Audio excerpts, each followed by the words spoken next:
Baturdays. Baturdays.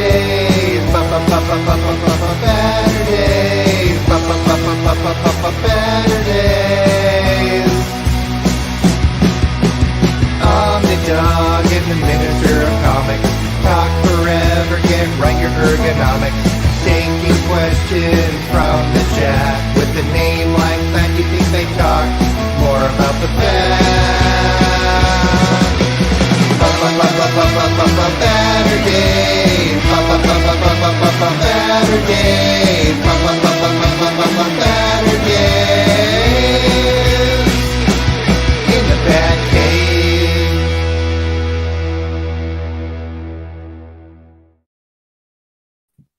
Heyo, and welcome to 2 Baturdays in a row.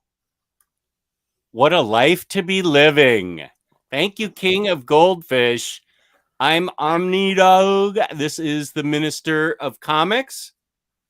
What's up? Yeah, we're happy to be here. Second Saturday in a row. I know this show won't nearly be as popular as the Lego Batman build last week. So What could ever be? that was probably the most fun I've had on a stream in a long time, though, so I don't care. That's certainly the hardest I personally have ever seen you laugh. So that was worth it. Yeah, calling your wife The B word? Yeah, B word to her face. Yeah. Funny.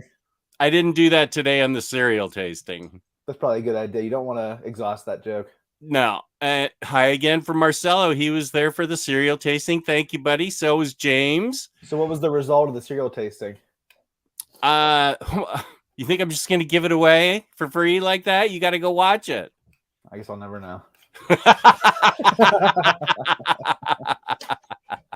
I'll tell you off the air. I'm going to make everybody else watch. All right.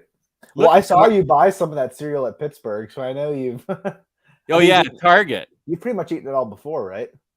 No, I saved it really? all. Yeah, I Okay. saved it all for this the video. Yeah, all that peppermint Tums there for you today. On the I saw shelf. that. Like 25 of them. Yeah, thank goodness I unloaded them. Apparently those go for quite a pretty penny on eBay. Well, not too much. I mean, I doubled my money, but then that was enough. I mean, that's pretty good for Tums. Doubling your money is a pretty good deal. Yeah, I paid for the ones that I got. It paid for the ones that I got, and then a little bit of gas money on the way back. But not that toll. I forgot to tell you, I don't know that I got that much of a break on that toll. It's $30 each way without Easy Pass. Without Easy Pass? With you, I'm not sure how much it was because you had Easy Pass. When I went through the toll again, my phone was up on my dashboard, and I saw that I got a notice that I had been my credit card had been recharged for Easy Pass, which meant I had dropped below, zero, and I had started out at like 50. So yeah, that tracked because it was $30 each way, so $60 all told getting to DC back to Pittsburgh.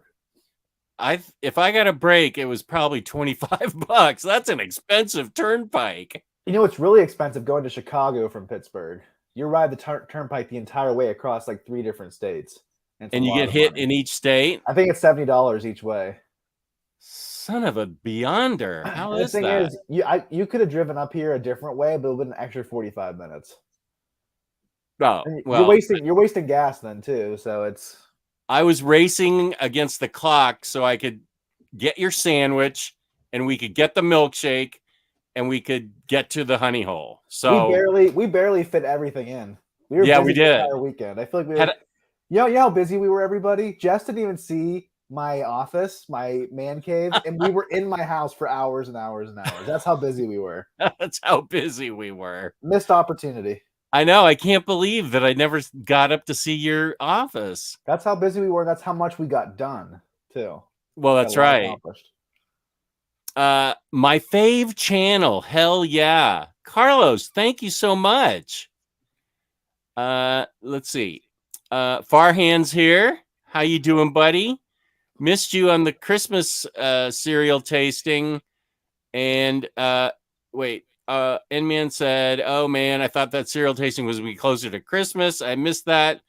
No, it's my wife's schedule. Like, this was the only free hour she had today between decorating and party throwing and making me do things I don't want to do. Party throwing? That doesn't sound She's having a party.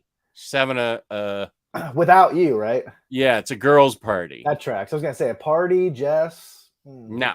People coming over. I'm not sure about that. No, I'm gonna be below decks in the BatCave, and I'm going to judge the wine glass artistry. They're gonna paint wine glasses as their activity, and I give the award for the best effort, the nice try effort, and the don't quit your day job effort. So there'll be 3 prizes. Love the Harley Quinn background. Thank you, buddy. Fan favorite cast member Mrs. Omnidog isn't in this episode. At least we have the minister, I suppose. Wow, Hayden, you're the leader of my fan club. That's pretty harsh words from the leader of my fan club. He's judging me. Farhan's not. Hi, Justin Taylor. Nice to see you guys. Great topic. What a way to start my Sunday morning here. Peace and love. Nice, Farhan. Thank you for joining us. Carl Inns here. How you doing, Carl?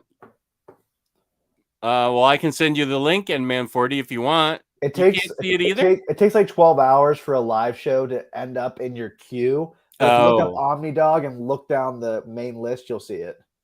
Just don't go to his main video page. Look up Omnidog and look up the search results, and it'll be there. That happens with every live show. It takes a little while for it to archive officially on your backlog. Oh, thank you for that. Letting me know.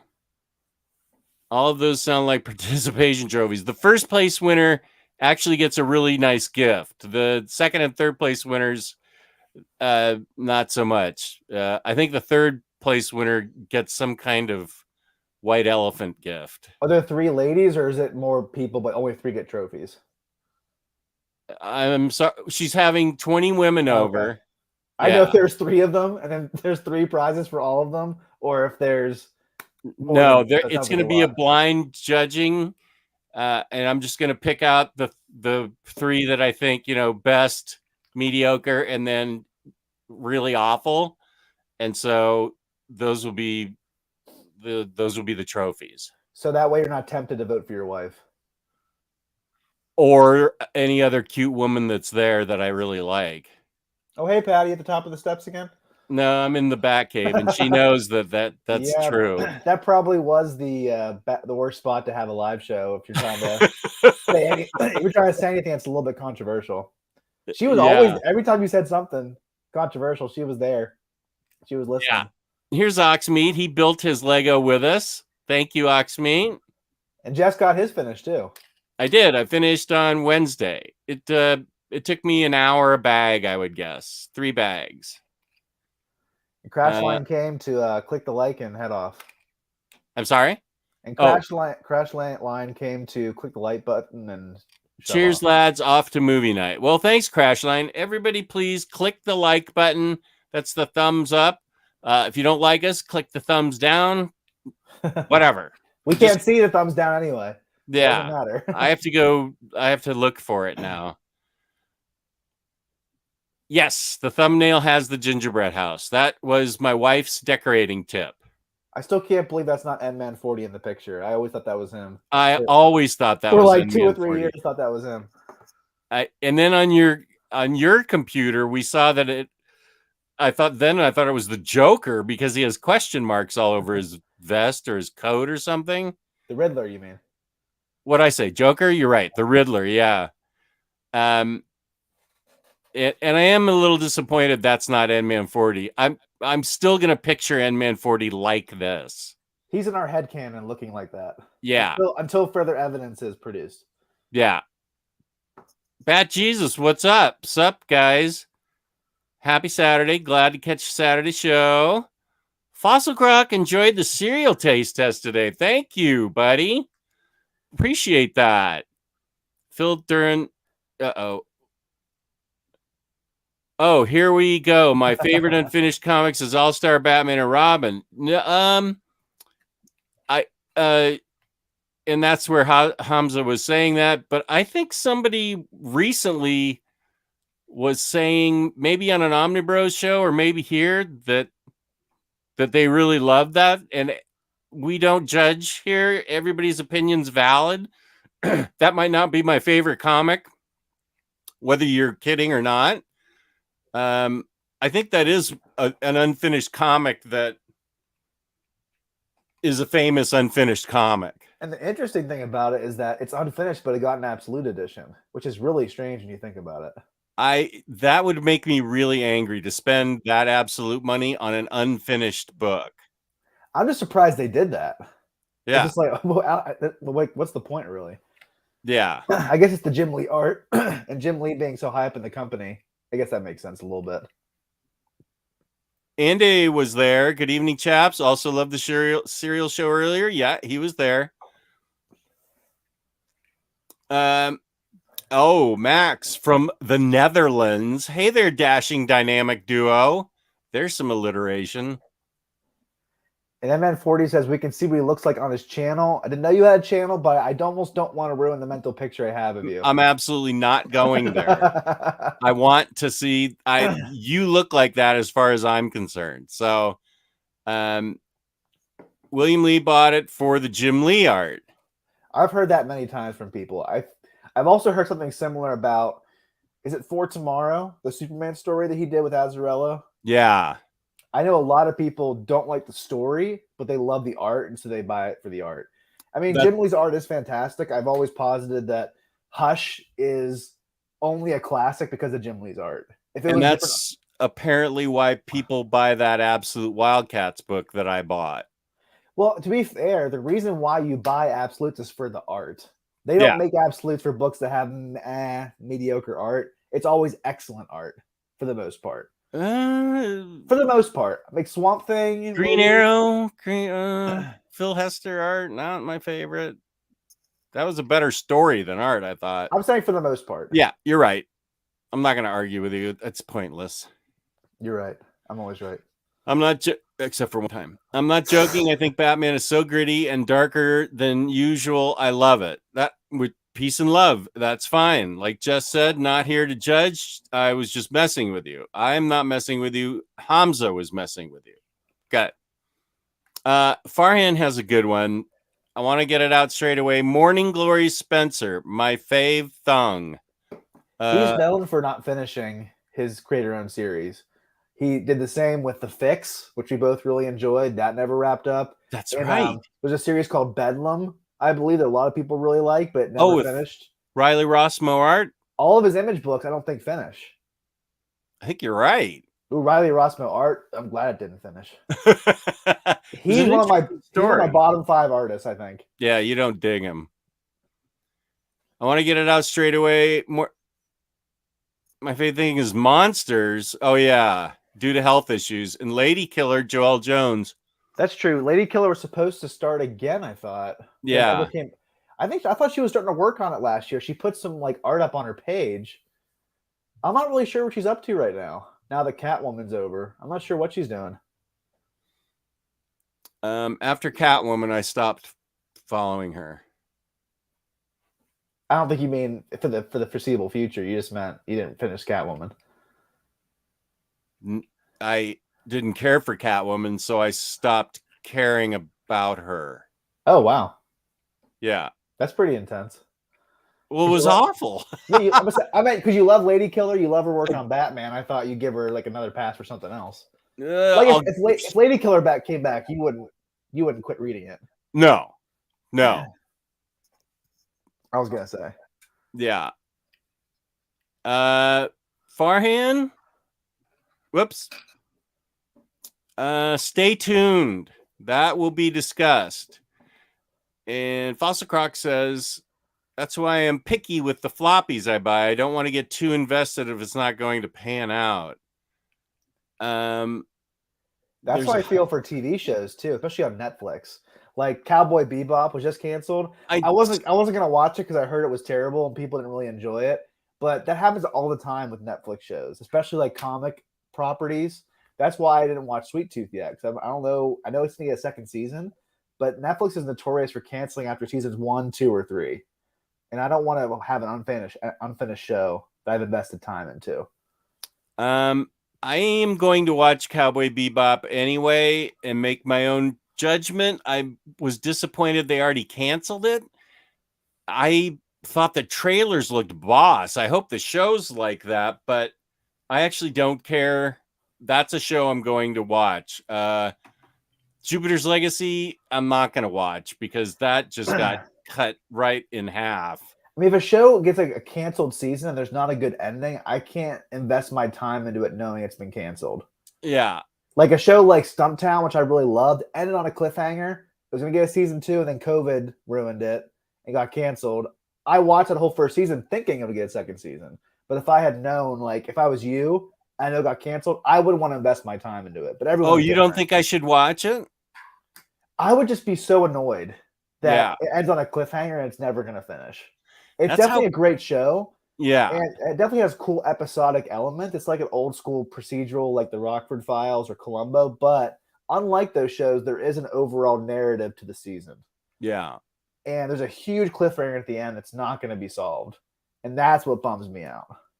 I feel like that's how Crime Story ended back in the 80s. I loved that show, and we got kind of a dopey ending where there was a plane crash with everybody on board. That was the end of the season. That was the end of the show. That was such a good show. And I mean, it was brutally, realistically honest, great crime story, crime procedure. It was Dennis Farina. Faria. He was awesome in it, and the supporting cast was awesome. But then the plane crash at the end, I'm like, that's not a great ending. That left both Patty and I both watched that show, and we both were disappointed with that ending. Dennis Farina is a great underrated actor. Yeah. I love him in Get Shorty. Yeah. And do you ever see Snatch? Yes. I love the ending of that movie. He's the ending of that movie. I can't remember it. I just remember Brad Pitt. Nobody could understand him. Yeah, it was Cockney. Well, no, he wasn't even Cockney. He was a gypsy. Yeah. He had that really hard to understand accent. But speaking of 80s shows, do you think the greatest like mystery / marketing of the 80s, maybe it was the 70s, was Who Shot JR? Oh, that was the 70s. Yeah, because I was a freshman in college when that was popular. Can you think of something in the 70s that was a bigger deal than that? No. Watergate. Maybe, what about the birth of Archie Bunker's grandson? Wasn't that a big deal? I didn't even know that happened. I always thought that was a big deal because they had like a doll of it or something. I think the birth of Lucy and Ricky's son was a big deal, but Who Shot JR was like a nationwide deal because that was three or four channel time black and white TV in my dorm room with a coat hanger on it so I could see the World Series. A coat hanger. We did, yeah. I'm gonna still watch Swamp Thing, even though it only had one season. I have the DVD. I'm still gonna watch it. I feel that way about Cowboy Bebop. I still want to see it. I was bummed when Deadly Class got canceled. I thought that was a great first season. I love that comic too. That comic's coming to an end soon too. Like there's only a couple more issues left. Yeah, that's what Lou was saying on not Thursday, because I didn't do a show Thursday. Monday. He also said that he really loved, what am I going to say? Cowboy Bebop? I don't know. No, comic book. He really loved. I don't know. Swamp Thing. Well, he didn't like Black Monday Murders, or what was the other one? Yeah, he didn't like Department of Truth. Right, but he did like Swamp Thing. I mean, nothing against Ram V. I really like his writing for the most part. I did a review of his Swamp Thing on my Instagram today. It was probably one of my least favorite reads of the year. The Mike Perkins art was great, per usual. It was just, I didn't understand what was going on at all. Mm-hmm. After the first 3 issues, I was like, what? All of a sudden, we're jumping ahead. We're all over here. We're over there. And someone commented on my Instagram and said, it does get better in the second half, and they explain it. Oh. But here's the thing. I don't want to be so lost in the weeds in the first half that I don't want to finish the second half. Yeah. You want to hook people in and have a good mystery, but at least give them some hope that they'll know what's going on. I don't want to be confused. I think you had that experience with a Vault comic you read. Yeah, I have it right here where I was going to rip it apart on. Well, I'm not going to rip it apart because it's possible that it was just over my head. That I will cop to. Black Stars Above, a Vault comic. It's possible this was just over my head. It was super wordy, and the words made hardly any sense. Was it kind of like Ladybird, or not Ladybird, Little Bird, or whatever? Little Bird. That wasn't as wordy as this thing. This thing was the wordiest words I've ever worded. It was unbelievable. It had a middle section of this guy's journal, and I was like, oh boy, I gotta go through this whole thing. That's like Providence by Alan Moore. Oh, which I sold, yeah. It's just kind of like the Jack the Repairman or whatever, where you didn't really understand what was going on. Oh no, I just didn't like that book. Oh, okay. Yeah. No, well, I read this journal, and she got to the town with her package, this squiddly little creature that she wasn't supposed to open. And once she got to the town, it was just like one big hallucination after the other. I stopped. I couldn't. We talked about things like this last night, which is another episode we should do. That's why I'm going to keep this book. Is books we just couldn't finish or didn't want to. I don't know how we're going to word it. Didn't want a second part, or couldn't finish, didn't understand, went over my head. A lot of people call it, use the acronym DNF, did not finish. How do you know when to DNF a book? Okay. Because I think that's definitely a topic, like, as you just mentioned, I want to discuss. How do you know it's time to stop reading something? Mm-hmm. A single volume, a series. How do you know it's time to bail? Because sometimes things get better and people tell you that. So we'll talk more about that. When to bail on a comic. Yeah, when to bail on a comic. Boom. There's the name of it. When to bail on a comic. Write it down. Yeah. So this is gonna be, forget it. Forget it. Write it down. This is gonna be our last show of 2021 because I'm busy next Saturday, and the Saturday after that's Christmas, and my wife didn't seem too excited about me doing a show on Christmas. I don't think your wife would have been too excited about it either. I would never ask. I didn't ask. She just said, "You're not doing a show on Christmas, are you?" And I was like, "Of course not. I would never try to do that." No, it never even crossed my mind to ask her. So our next show will be in 2022, and we're going to be talking about our reading and collecting goals for 2022 because Jess's went so well this year. Isn't that right, Jess? You're telling me how well that list went for you. Oh yes, Taylor. It went awesomely. I printed it out, followed it, and read everything on it. I'm lying. I read nothing on it. I forgot all about it. You lying liar. I am the lyingest liar that ever lied. I just pulled books out of the shelf that looks interesting to me. Never read Captain America by Brubaker, which was like number 1 on my list for the past 3 years. I don't know how many times you texted me, I'm starting Cap Brubaker today. Then you'll text me later, look what I'm reading. I'm like, that's not Cap Brubaker. Oh, no, read that next. Oh, I'm going to read this next. It has to have at least been 10 times. Maybe more. Come on, 10 times. All right, 20. Sorry, 20. Yeah, give me some credit. Come on. Wait, I want to see. I've gotten behind on the comments. I want to see if anybody read Black Stars Above. Spoonful of Brody agrees with you. Okay, where is he? 824. Okay, Spoonful of Brody. Nope. Constantine. Yeah, we're going to talk about that. Wait, what time? 824. 824. Well, he loved Ramvee's Swamp Thing. Oh, the cursive font in that book was too small, and the entire book was a chore to read because of it, in my opinion. Not in your opinion. My opinion, too. Our opinion. You're right. You're right.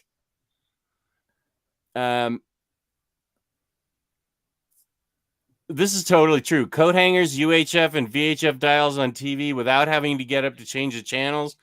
The first remote had a cord on it, and it attached to your TV, and it physically moved the dial on the TV. No, the first remote was every child in America, as the parents told them, "I change the channel."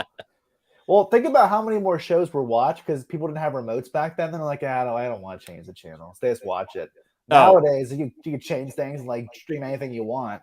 There's so much competition. Back in your day, there wasn't much competition. There was no competition. That's why JR was such a big deal in the 70s. Well, that's why shows used to have like 20, 30 million viewers. That never happens anymore. I mean, for a couple shows, but rarely does that happen.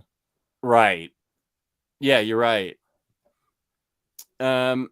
Swamp Thing, blah, blah, blah. Yep. Well, speaking of that, Jess, do you remember there being a show or two shows that really vied for your attention because they were on at the same exact time on different channels? That was when I was a kid, and it would be like Time Tunnel on a Saturday night, and something else was on. Time Tunnel, never heard of that. Oh, Time Tunnel was so great. They wore their same clothes as they went through time for the entire series. They never changed. They had their one guy was in a suit and tie, and then the other guy was in like a turtleneck sweater thing, and they never changed clothes. They went through time for a whole season and a half wearing the same clothes. It was great. Yeah, so that definitely happened in the 60s and 70s, where I would mostly I'd be angry because I couldn't get home in time to see his show, more than there were two channels vying for my attention. Right. I remember lots of times coming home late and just not seeing the show, and you had to wait for summer reruns to see it. You never really fully knew back in the 90s if you watched every episode of a show. You're like, I hope I did. I'm not sure if I did. Like back when I was a kid, I definitely didn't watch every episode of BTAS. There was no way to look it up. I had no idea. Oh, right. I had to guess. Okay, I've seen this one before. I've never seen this one before. I never knew until I got the DVDs. Oh, I've never seen these before. I was able to look at a list and be like, okay, I've seen that one, never seen that one. So for a long time, you never really knew. No, yeah, you're exactly right. The only show that I knew that I had seen every single episode of was Star Trek, the original Star Trek. I knew I had seen everything. How'd you know? Because I saw them all first run as a kid, and then they were starting in the 70s. They started constantly rerunning them, and I just remember, I've seen this. So, but but you're right. There was no internet or anything to tell me. I barely even remembered the name of the show, the name of the particular episode for Star Trek, but I just remembered that I had seen the show first run as a kid. Does Star Trek have the title of the show before each one? I can't remember. Like Amok Time, when Spock goes nuts because of his going through menopause or whatever every 7 years. Yeah, it did. I can't remember. I watched several this summer trying to catch like the essential episodes. Like I watched City on the Edge of Forever, which was really good. Is that what it's called? Yeah. And then I watched the one that was like the prequel to Wrath of Khan that shows Khan's entrance into the universe. Right. You remember what it was called? I'm trying to think of what it was called. I'm blocked on what it was called. They're just like I watched a couple of Next Generation. Those shows are just so long. It's such a big commitment. Now that we live in an era of like 10 to 13 episodes or less, it's hard to commit yourself to a 24 episode season. Well, that's another one that I know I've seen all of them, and I wouldn't mind starting over and seeing them again. Next Generation. Actually, Discovery's the only one that I haven't caught up on. I've seen everything. I may have failed on Deep Space Nine. You watch all of Picard? I haven't seen it yet. Isn't Deep Space Nine like a lot of people's favorites though? I think it might be, but it's my least favorite. Wow, that's controversial. I've heard people saying that's least in their top 2 or 3. Yeah, I've been over this with people. They're just wrong. Is Voyager the one that people hate?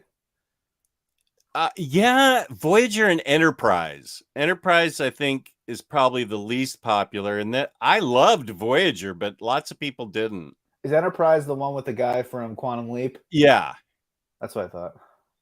Yeah, even I thought that was a little cringy, but I still watched it all. I still love the first new Star Trek movie the most, the J.J. Abrams one. I love that movie. Oh yeah. That was great. As someone who didn't watch Star Trek as a kid, it's hard. I enjoy it and I appreciate it, but it's not one of my favorites. And it's just hard for me to kind of penetrate and stuff because there's so many different shows, so many iterations. And so that movie kind of like condensed it and made it really like popcorn entertainment and really a lot of fun. Yeah, I like the other two. I know people hate the second one because of the con stuff. I really like the second one. I like the second one. I also didn't have the baggage of watching the show for 20 years before then. That's like some people. You say baggage. I had the baggage and I still enjoyed all three of those movies. I thought he did an incredible service to fans, and people just like to complain. That's why our negative episodes do the best. Yeah. That's why I'm sure our episode When to Bail on a Series will be really popular because people love negativity. Yeah. They don't love Lego building. They love negativity. We're trying to build you up with Legos and you don't want to watch.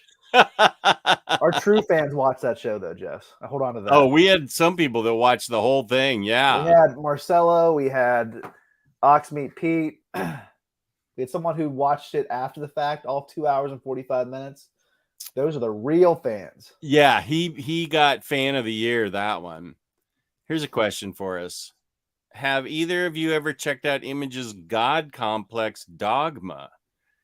No, I've never heard of that one. Canceled, I think, after the first book. Loved the art, world of story. It made me sad to find out it was canned.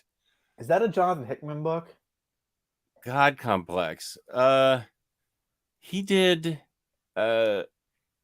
Wait, wasn't there God was it? No, not God Complex. No, there was some other gods thing that somebody did. Was it I can't think of it now. There's too many series to keep track of. I know, I can't. Here's a question for you.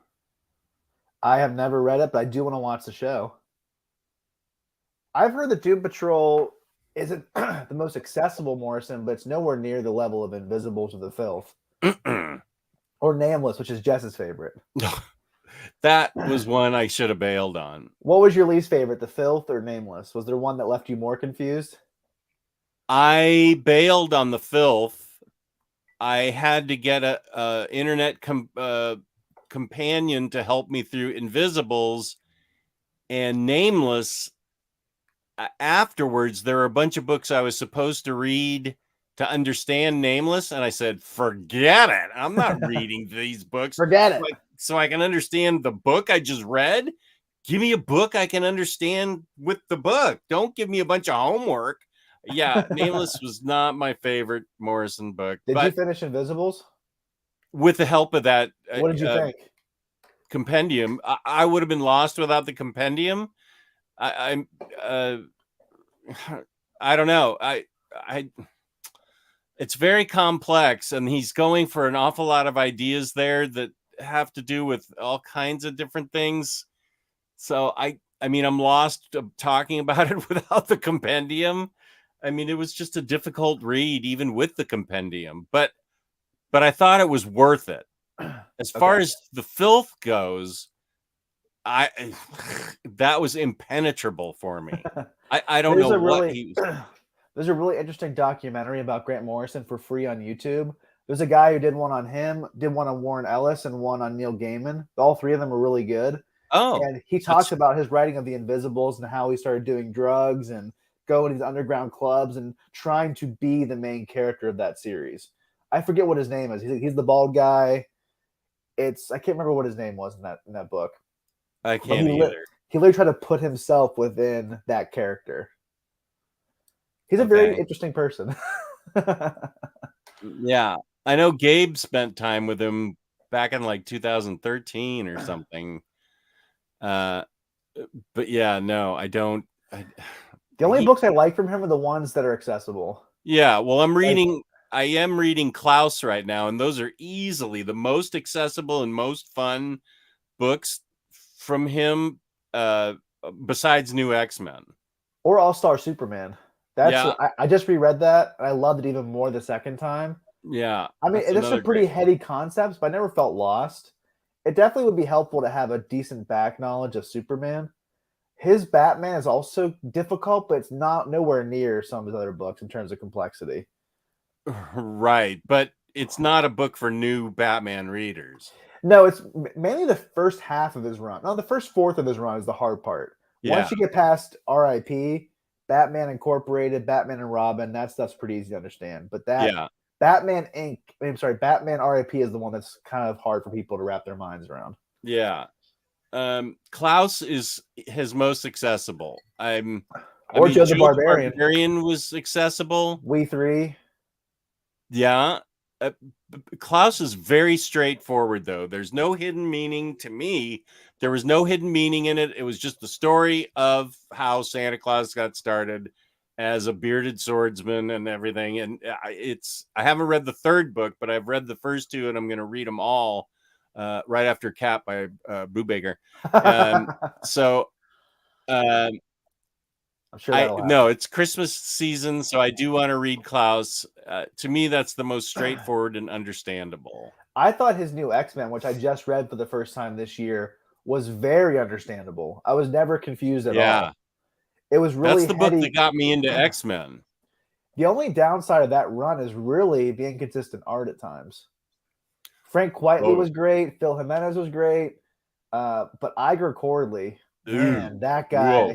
I feel bad because I know he was under a harsh deadline, but still, I don't know how much better it would have looked apart from the deadline. Oh, it was just rough. But the story was good enough to carry me through.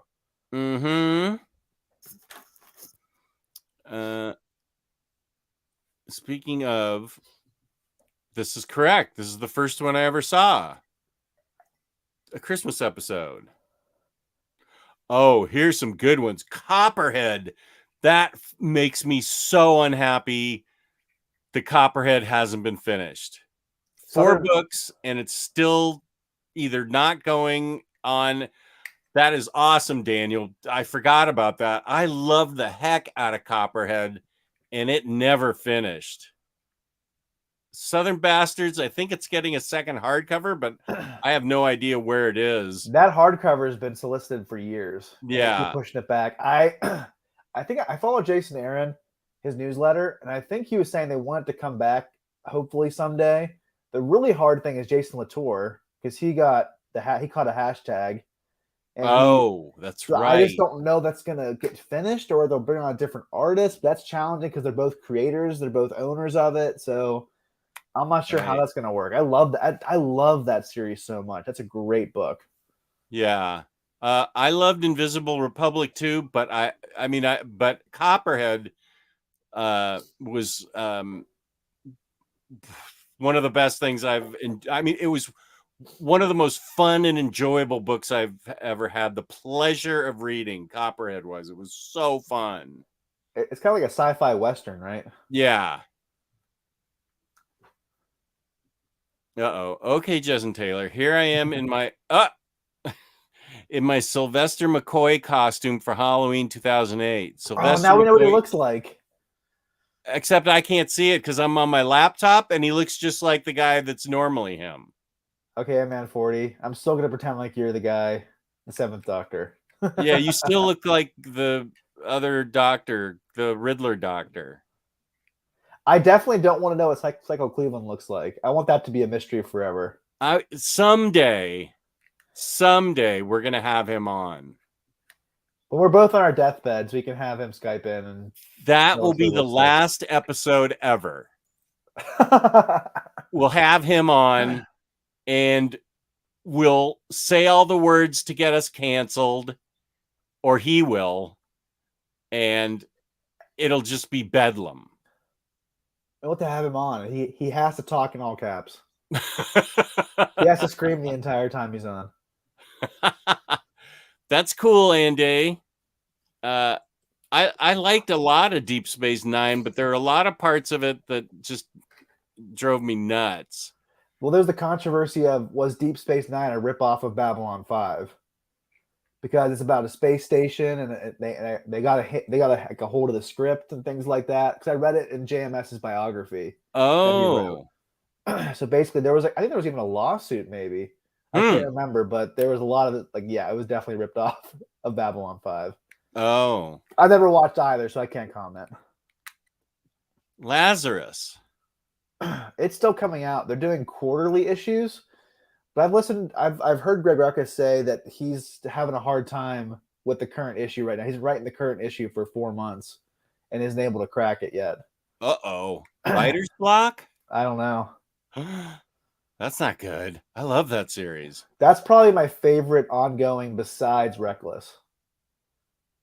But is it ongoing if it's not coming out? I think the last issue came out sometime this year, so okay. It's still coming out.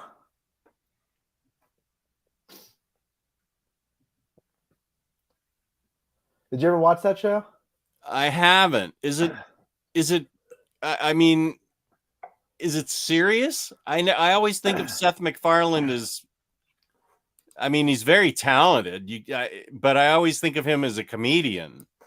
If it's serious, I'll watch it. If it's jokey, I don't know if I want to see it. I have a hard time imagining Seth MacFarlane being something serious. Yeah, actually, Jay is now yelling at us too. God Country by Kate. God Country. That's not what I was thinking of. There's a great book, though. Yeah. Oh, yeah. It is great. There's some other God's book that I collected in floppies. It wasn't God is Dead or something. It was something else. I can see where it is in the back. God Hates Astronauts? No, that was impenetrable. Woofa. Wow. You can have my copies of that. I'm good. Godland was good by Joe Casey, an amazing tribute to Kirby. There's that Cy Spurrier book, God something. I don't know what it's called. God Shaper. Yeah, is that it? Is that what you're talking about? No, but that's a great book. I give up. Let's give up. That is a good book, though. Something that we were talking about before the show, Jess, and you wanted to save it for being on air, was, has Marvel done an oversized hardcover or an omnibus by a woman yet? Right. Because I couldn't think of one. And I couldn't think of one either. I'm looking at my shelves. I don't see. Oh, actually, I'm wrong. Miss Marvel. Oh, yeah, sure. G. Willow Wilson. I can't think of anything else. Okay, who else? Name another one besides G. Willow Wilson. You were talking about Captain Marvel by Kelly Thompson getting an Omni at some point. Well, I think it's her best shot since it's already gone 6 trades and she's still writing it. So that makes me think that's the book that will get the hardcovers or Omni. I do like her Black Widow a lot. I haven't read the Captain Marvel yet, but I'm all caught up on Black Widow. So it's speculation by me, but I feel like when she's done writing that Captain Marvel run, she'll get hardcover. She'll get a hardcover in some form for that. Okay. But let's think of another. Okay. Ms. Marvel. There's one. Let's think of another one. Another woman that's from Marvel that's gotten a hardcover. Rochelle Remender? No, that's not right. Rochelle Remender?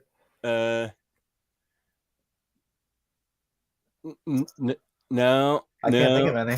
I can't think of any. Are there anybody out in the chat can think of? Even for DC, for oversized hardcovers or omnis.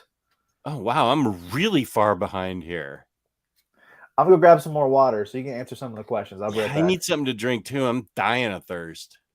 Well, I'll go first. Okay. And then I'll relieve you. He's continuing this, right?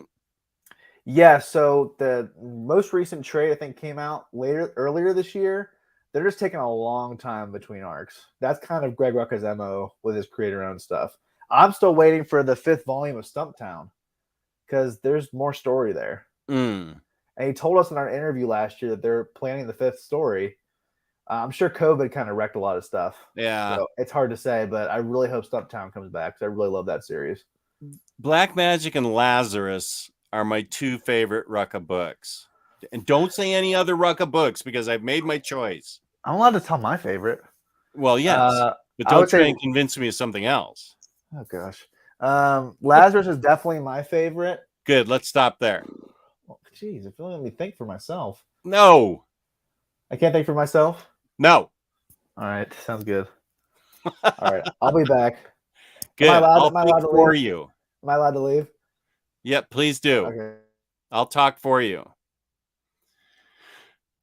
Joe the Barbarian was really good. I agree with that, Farhan. Also, you said, well, I'll wait till Taylor comes back. Rose Gray feels Batman Inc. was just so pointless. We 3, but I wouldn't say it's a fun story, but a very good one. Yes, the ending just clutches my heart every time. I agree. It's one of the few animal books that I can actually read. Like, I can't read Pride of Baghdad again. Scurry is great. Scurry is really great. I can read that one. Pride of Baghdad. I'm afraid to read Stray Dogs. And I'm afraid to watch John Wick. But yeah, We 3 is really great. Off topic. Justin Taylor, have you guys read The Plot? Yes. And By Chance or Providence, Becky Cloonan. I've read The Plot. These 2 horror comics are rarely spoken about, but supposed to be really great. I have read The Plot and I enjoyed it, but I haven't read By Chance or Providence. I do like Becky Cloonan a lot. I really liked her Punisher run, actually. Becky Cloonan and her Punisher run. Did you like that? I only read the first volume whenever Steve Dillon was still with us and he was drawing it. Right. I kind of dropped off it after that. I heard the art was never really as good after that. Right. No, it wasn't.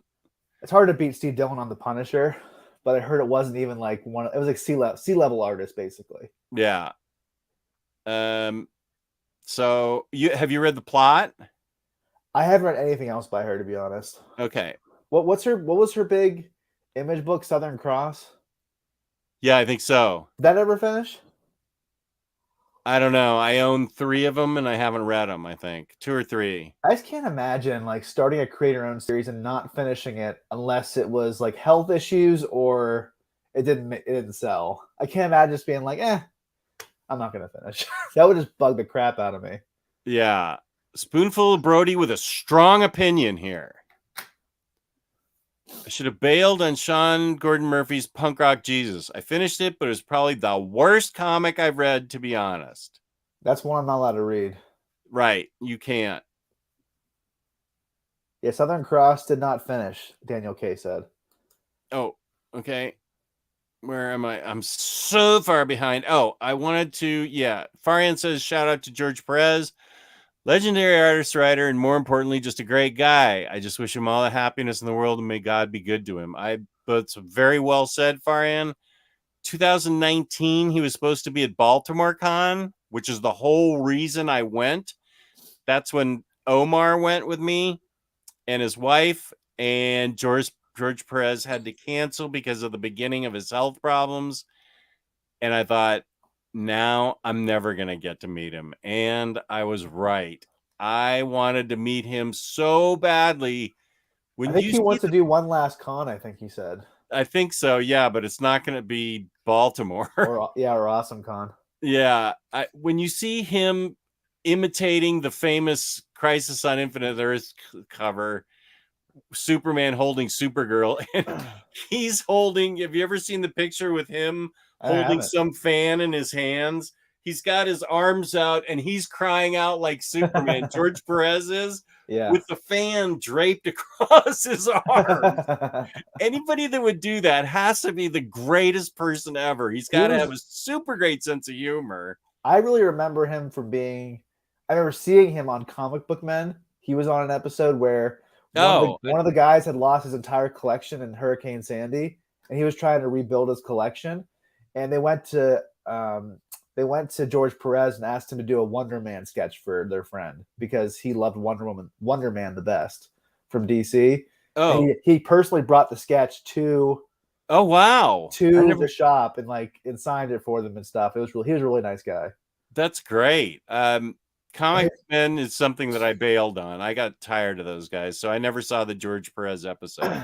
It's kind of like a good comfort food, like in the background type of show. No, comfort food. No, it made me sick to my stomach eventually. I hated those guys. Mostly Walt. I wanted to punch him in the nose. I really, really did. Did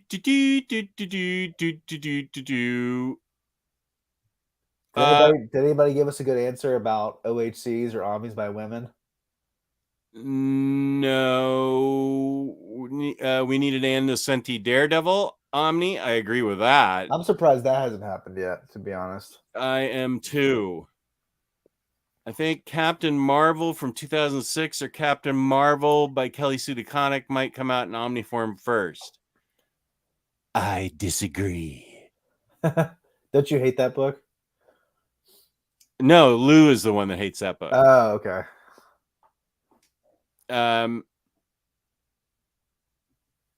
The one that I quit was Joker's Puzzle Box. So pointless, bad writing, just a cash grab.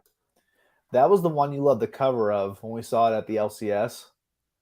Oh, yeah. But then we saw it was Joker, and we're like, eh. Right. It was a floppy, right? Yeah. Yeah. I am excited about the latest Catwoman book by Cliff Chang. Oh, yeah. Well, that looked really nice. I got the Catwoman book by Ram V. I really want to read that. Here we go. Oh, there Gail we go. Simone, Wonder Woman, and Red Sonja. Prisco, nice work. Well, I meant like DC or Marvel, but... Well, DC's Wonder Woman. Right, I meant with Red Sonja, though, because that's Dynamite, right? Yeah, but okay. Wonder Woman. Good job, Prisco. Thank you. But it's definitely not that many. It's like, what, two? Like five, maybe five. Maybe we'll find five eventually. Oh, no way. 5? Well, there's Miss Marvel, those hardcovers, like 4 of those. There's an Omni. Wait, will that ever get a second Omni? No. Man. I'm saying no. Gail Simone, Batgirl 2. Chris, original recipe. Thank you for being here. You wrote the nicest thing ever on my holiday gift guide that I put out, I think, Wednesday. Thank you so much for those kind words, Chris. I can't tell you how much that comment meant to me. That is so... I feel like my viewers of everything, that you and I do and Kristen do and the solo stuff I do. Well, no, wait, I want to finish talking about Chris. I feel like they are just so kind and considerate. And Chris's comment was just so amazingly kind to me. I really appreciated that, Chris. Thank you so much. Nancy Collins, Swamp Thing.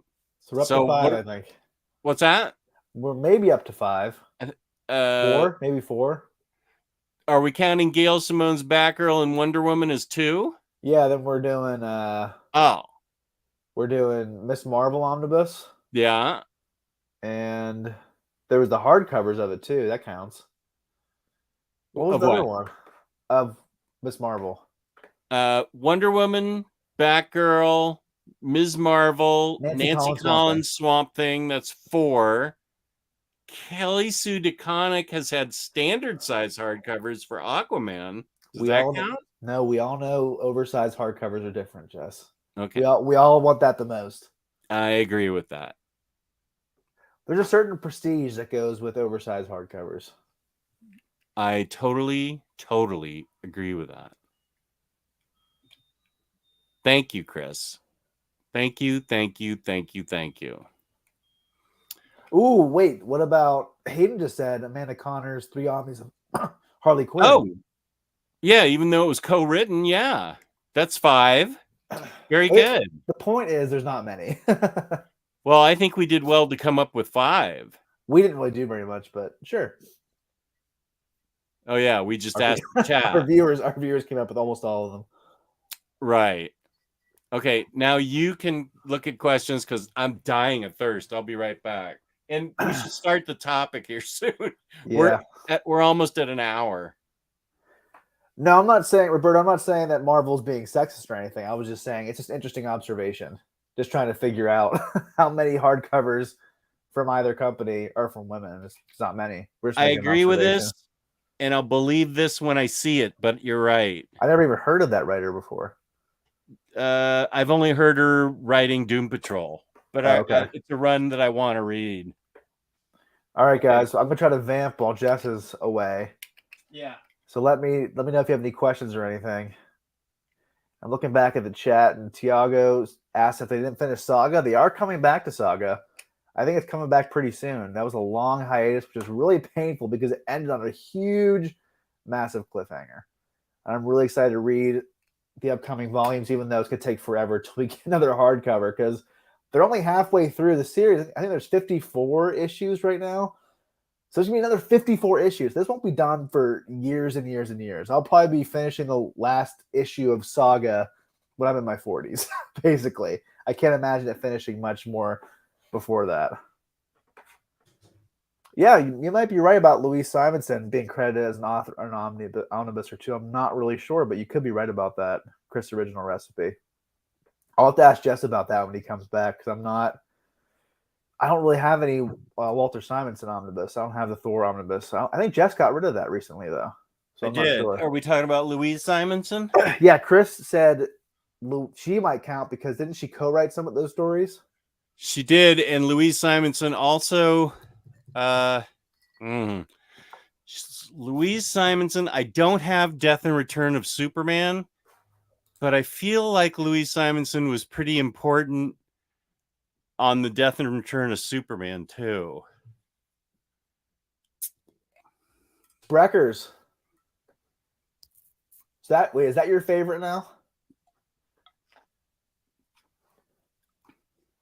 Oh my god, that's so good. Here's the real question. Was Spreckers available at your house when I was there? I could have had both. You could have had, but you only asked for Frost Top. Oh, we should have done a taste test.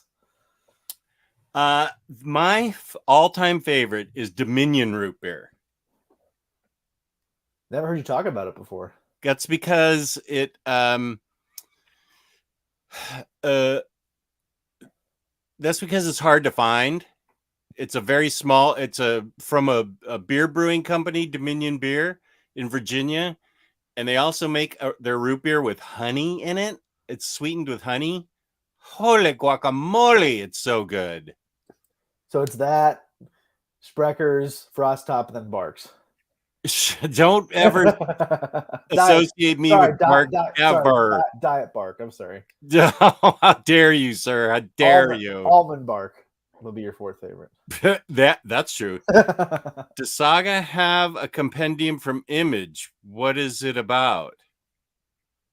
It does have a compendium, and Saga is basically a over the top crazy fantasy sci-fi book about a couple, a guy and a girl from different races having a child, and that child is being hunted down by the opposing races because they don't want there to be a war over it, basically. Well, there already is a war. They don't want the morale of the war to be ruined by realizing there's a split child of both races. Basically, that's the story. Very good. Now, wait. Inman 40 had a problem or a question. Wednesday, when I mentioned DC Marvel should put their differences aside and put out Perez JL Avengers, Riley acted weird and thought it was weird people demanded these books now. People have wanted this forever. I didn't see the show. I can't speak for Riley. I don't know why he felt he acted weird. We talked about it in the Omnibros chat about how the problem is it's the cross licensing automatically brings in lawyers, and they can't seem to agree to put it out. But you never know. I can't explain why Riley acted the way you felt he did, since I didn't see it. But I think a lot of people, everybody wants to see that book come back. Well, do you want to see it come back, Taylor? I know it existed, so no. Okay, everybody but Taylor wants that to come back. And Riley. And Riley, apparently, yeah. And Roberto says Teenie Howard's Excalibur has no HC. She's a woman. She is a woman. Good job. Are you gonna drink that whole Spreckers? Is it a big bottle or is it a regular size bottle? It's very big. It's not Frost Top big. Is that gonna make you want to crash? Oh, I already had 18 bowls of cereal this afternoon. Nothing's gonna do it to me now. I'm surprised you didn't take a huge nap after that. I had so much coffee beforehand. I couldn't agree more with N-Man 40. I watched that show. So I can't. He thought that since Perez sick was the only reason why people wanted it. Well, I can't. I didn't see it, and I can't speak for Riley. So I don't know what to tell you.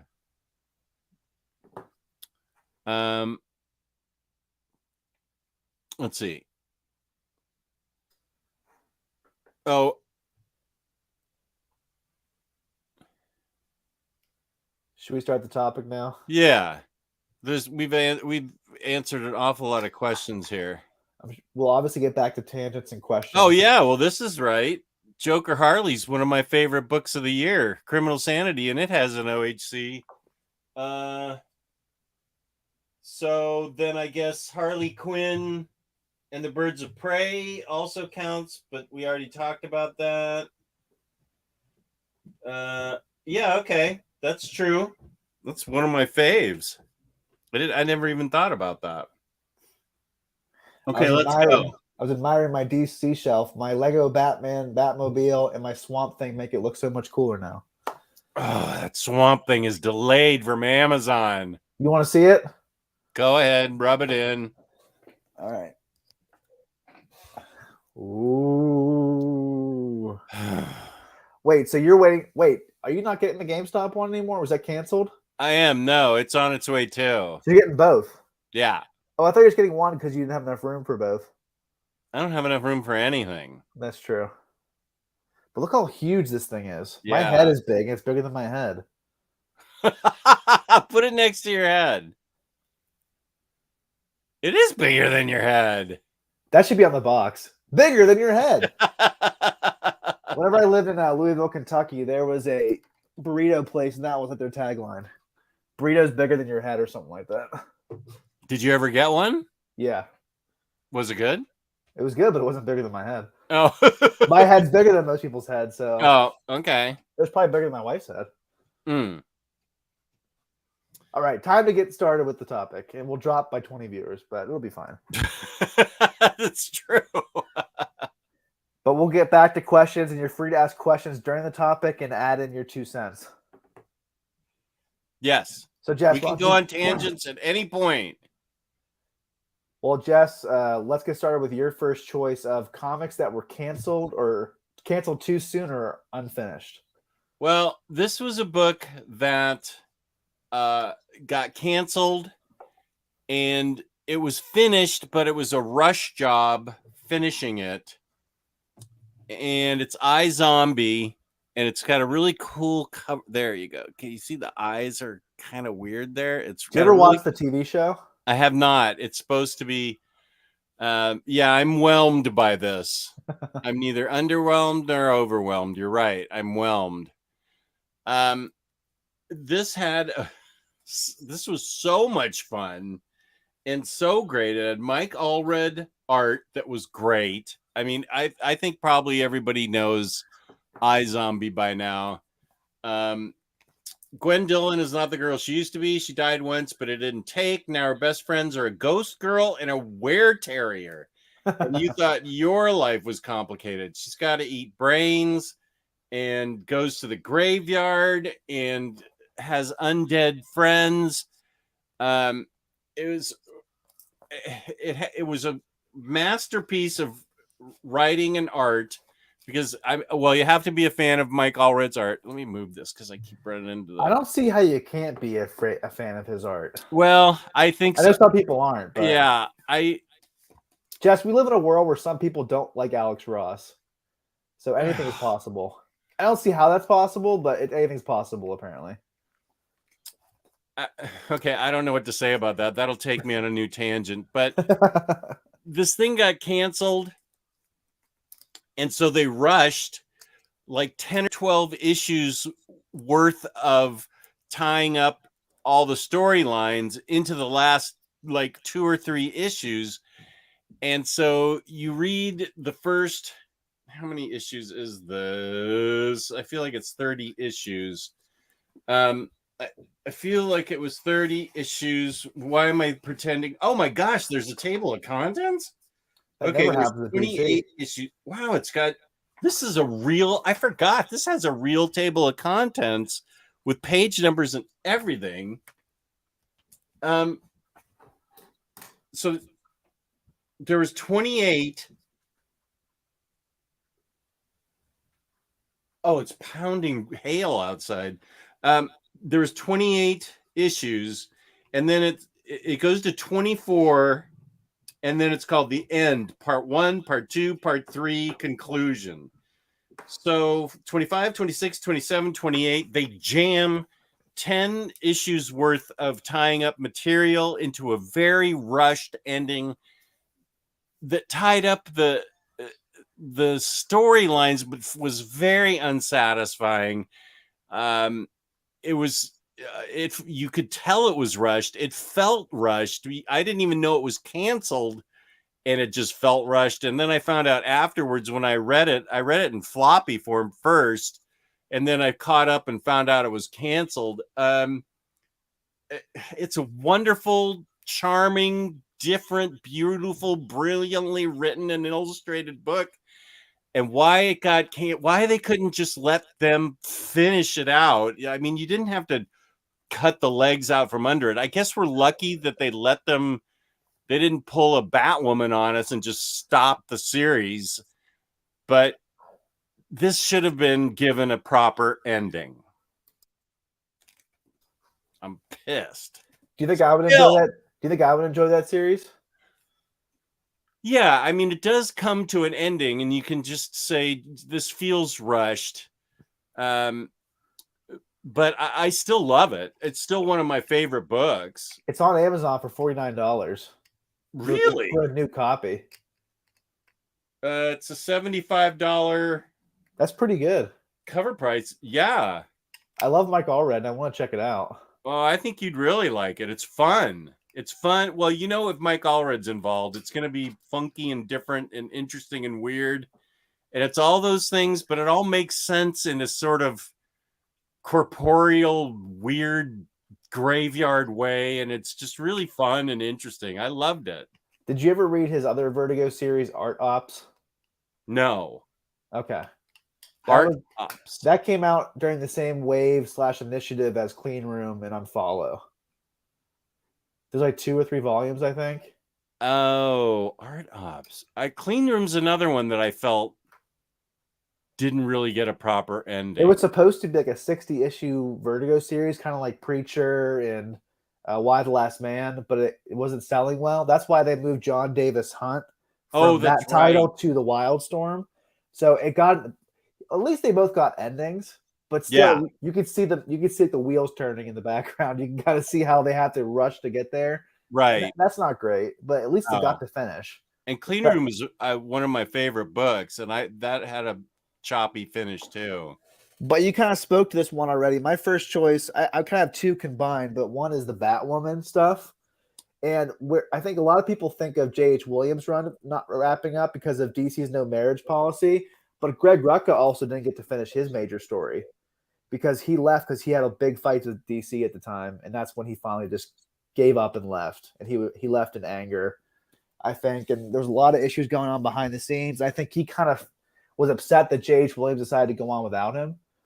But I think he had a lot more stories to tell that he wasn't allowed to finish. And that's the same thing for his original Wonder Woman run, which I don't know if you remember, Jess. I do remember. Where it was the first half of the run is great. The Hikatea is probably my favorite Wonder Woman story ever. Me too. But man, it just ends on such a thud. It's just like, that's the end. It's like nothing happened. Yeah. Because Wonder Woman kills a major character, which I don't want to spoil who it is. But Greg Rucka, yeah, she kills Batman. And there's supposed to be huge ramifications. And Greg Rucka wanted to explore that for at least another year. And they just fired him off the book and replaced him. Can you imagine firing Greg Rucka? No. Like, we're going to find someone better. Yeah. Oh, I didn't know that. But Greg Rucka talks about how he was mistreated by DC for years and how he was depressed. He even had suicidal thoughts. He gained a ton of weight. They just constantly mistreated and lied to him. And so when he came back for Rebirth and further stuff, he just said, I'll come back, but you're not going to treat me like you used to. And so Batwoman and Wonder Woman both suffered because of that, which is a big bummer. They treated him. And he's one of my top 5, maybe top 3 favorite creators. And so seeing him be ripped off these awesome characters sucks. And unfortunately, the same thing happened with J.H. Williams with his run. He wasn't fired, but he left because he wasn't allowed to do what he wanted to do. And so that's always a frustrating thing whenever DC editorial takes the story away from creators and doesn't let them do what they want to do. I understand you're playing in the sandbox. You have to kind of respect some of the rules, but you hire these creators to do something different. You hire them to do their own thing. And so whenever they kind of weasel in there and try to mess up, I think editors are meant to be there to make the story the best it can possibly be, not tell you what story to write. Right. That's what's a problem. Do you think DC does that more than Marvel? I think it's there. I think editors get a bum rap. There are a lot of awesome editors who are there to support the writer, support the artist, and make it a great story. But sometimes they can kind of mess with things, and they can really push the story in the wrong direction or make a creator really upset. I think that can happen at the big two for either of them. But maybe you're right. Maybe it does happen more at Marvel. I mean, at DC more than it does at Marvel. I'm not sure, but I think it happens at both companies. Here's Marcelo making a point. Perhaps you can speak to it. I'll let you talk about it and speak to it. I haven't read the J.H. Williams stuff yet, so I can't speak to that. I'm just talking about the Greg Rucka stuff because he said that he had more that he wanted to do, and so I consider his run unfinished. Because even the Wonder Woman stuff, it may have an ending, but it wasn't the ending that they intended, and they had more in mind. So that's why I consider it unfinished, because there's a lot of stuff that's on the cutting room floor that was meant to be there. Okay. But we can disagree over the semantics of it, but that's my personal opinion. Right. Okay. That's cool. I appreciate that. I appreciate both points. Your point and his point. The problem is we're still stuck with that Batwoman Omni with a boot. Because iZombie and Clean Room are a little bit different. Yes, they had to rush to get to the ending, but it was the ending that they wanted. Where these other books, it wasn't the ending that they wanted at all. Yeah. So that's the major difference to me. I'm speaking of Kelly Thompson, like we did an hour ago. I felt that her Kate Bishop Hawkeye, even though it went 3 trades, was abruptly stopped. And then it went into, they gave her another shot at West Coast Avengers. And this was only 2 trades. This book was a blast. It had freaking unbelievable Gwenpool in it. And it says the end, but I feel there was more story to tell here. Like, I mean, they said the end, but I think that's because they said sales aren't where they should be. You need to stop and just finish it up. And that's it. Are you including Kate Bishop here too? Yeah. Okay. Yeah. For both stories, I feel like she could have continued and made it even better. I mean, as much as I love Kate Bishop Hawkeye, I really love West Coast Avengers. This was just a fun and different team concept. I feel like even though we got 12 issues or 10 issues, see, when you get 10 issues of something, that's something that got cut off too soon. She didn't say, I just have 10 issues I just want to write. No, I think a writer goes in thinking, I've got a lot of story to tell. And she had a ton of interesting characters here to deal with. You had Kate Bishop, you had you got Kate Bishop, America Chavez, Kid Omega, Gwenpool, and some guy called Fuse. And the whole thing was fun and funny and just really interesting and fun. And I don't know. I felt like I've always felt like she has not been given enough respect by Marvel. Now I understand that it's a business. I understand if West Coast Avengers was their 100th best-selling book, that they had to cut their losses, and we're probably lucky we even got 10 issues. But I also feel like it's happening to Kelly Thompson an awful lot. Like it happened with Kate Bishop. It happened with this book. A-Force got cut. She was the second writer on that.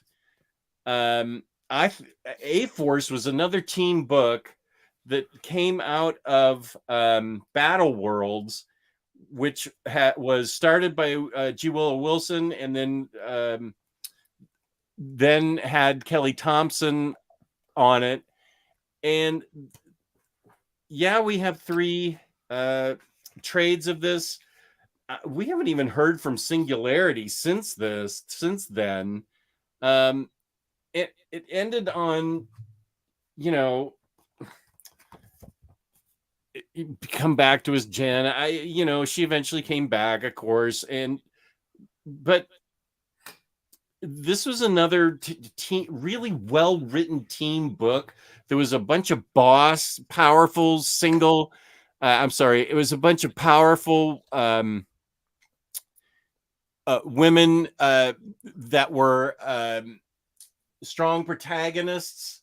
It was well drawn. Oh, wait a minute. She co-wrote this first one too. Okay. So she took over from G. Willow Wilson then. 2 writers, G. Willow Wilson, Kelly Thompson. Okay. And the art was freaking great. And why haven't we seen Singularity since then? She was a fascinating character. And A-Team was A-Team. A-Force was I thought a remarkable book and a really good experiment that could have gone places. It's one of those books that spun out of Battle Worlds and they chose to give it some more room.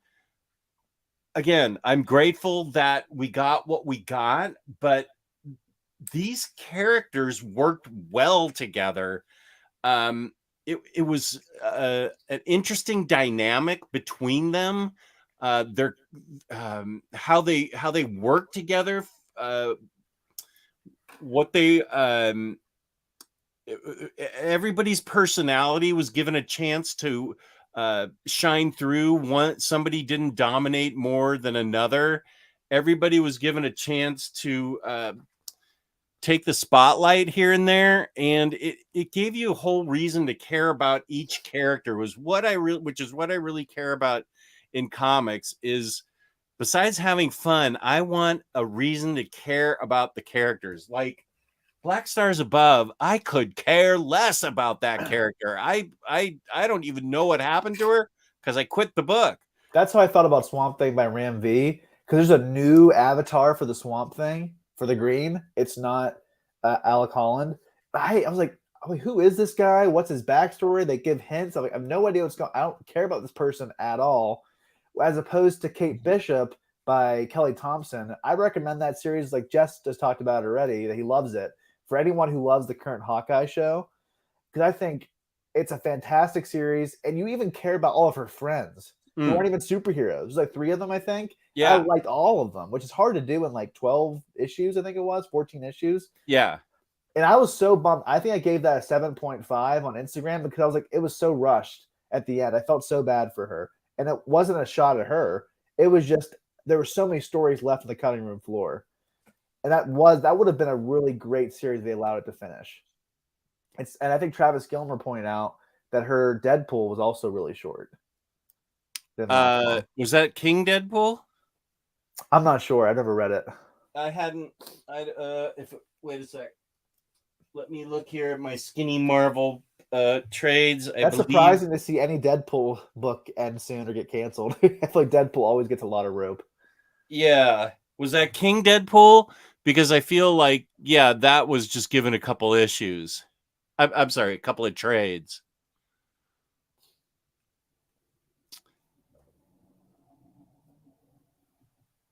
Oh, well, we have a difference of opinion.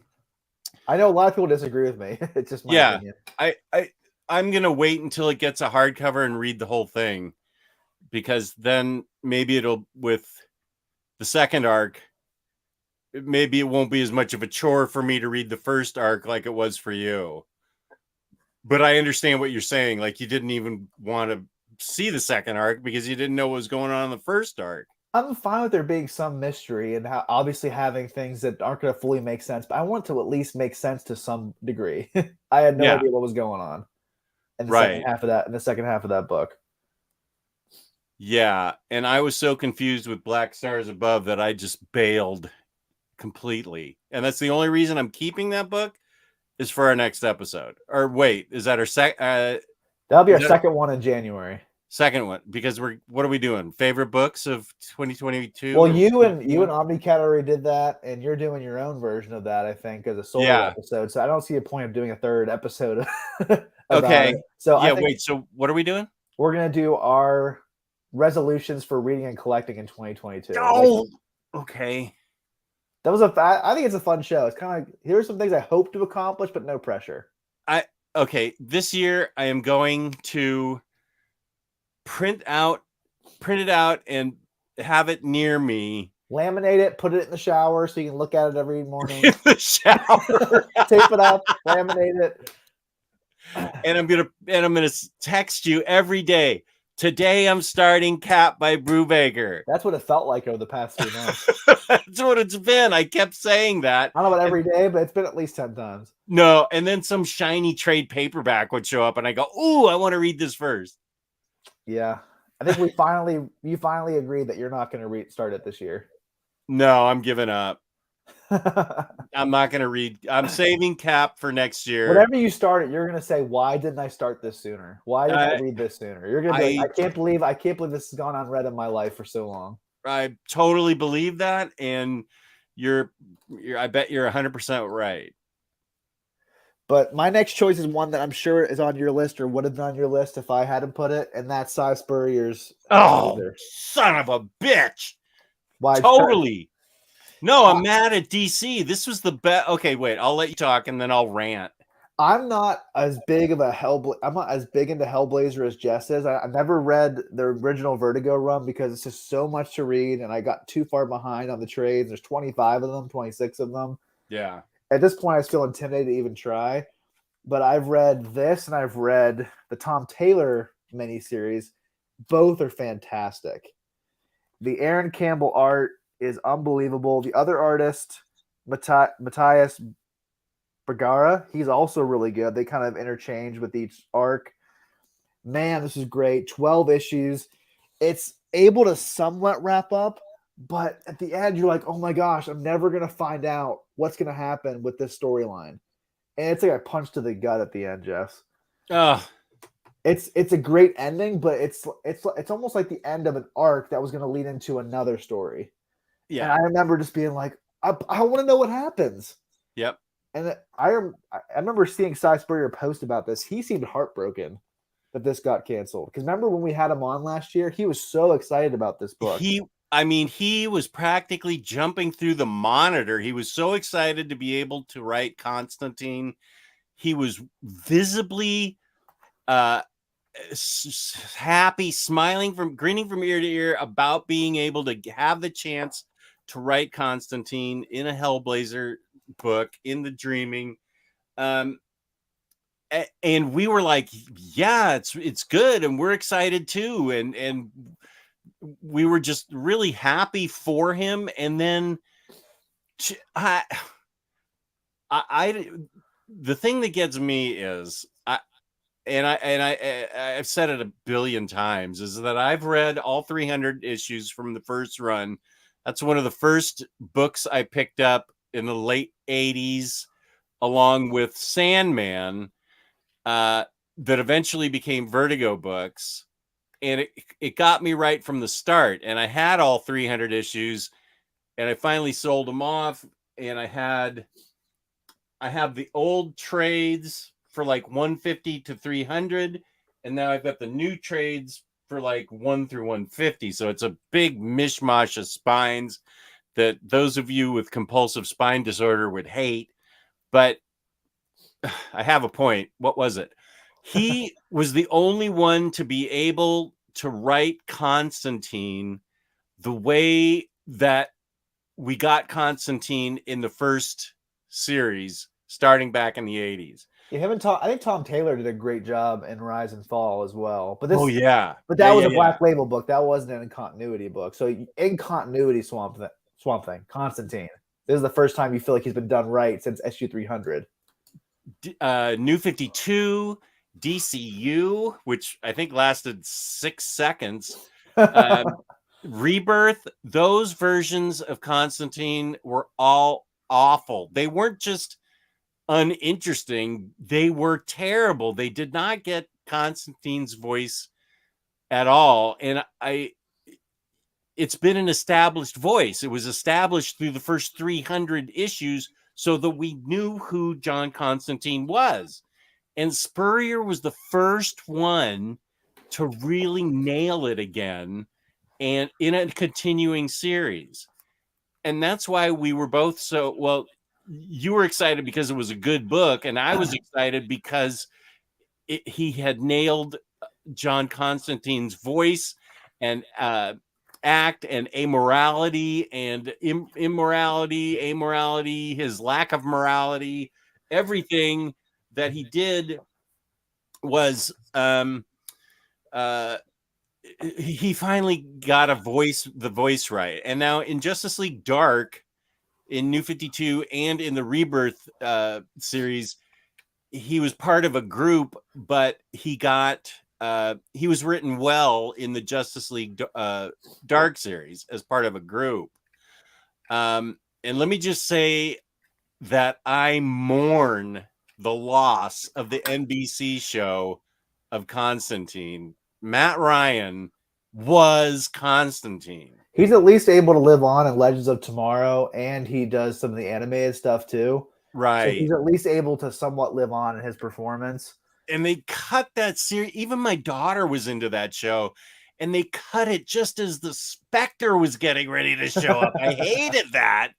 NBC was not the right network for that show. No. That should never have been on. Can you imagine if they had done an HBO Max Constantine with him? That would have done gangbusters. That would have been awesome. It's like a R-rated. I don't think they would doing a reboot and just have him be in it. Are they doing a Constantine show on HBO? If they are, I don't think it's not him. It's not him. No, and it should be. I don't like it. He's Constantine for me. Yeah, Carl, you're exactly right. I was just saying that. Yeah, I'm just so bitter about that. But Jess, you haven't finished this series yet. I think you need to finish this before the end of the year. Easy, quick read. Okay. I want to hear your thoughts on the ending. All right, I'm pulling it up right now, right in front of everybody. Maybe finish that after you're done with Klaus or Claus, whatever it's called. Santa Claus? I don't know. I think of Santa Claus, but I know it's spelled differently, so it's Klaus. I think it's called Klaus. Whichever. But I think after you finish that, you should check out I just pulled it out, and I definitely will read it. Good thing Hayden wasn't here for that. It'd be a meme already. Yeah, but just because he wrote it, it still wasn't his still wasn't well done. It was badly written, Marcelo. It was badly written. I think Constantine was kind of like defanged, not allowed to be like his usual grotesque self. Because he's a total jerk. He does horrible things.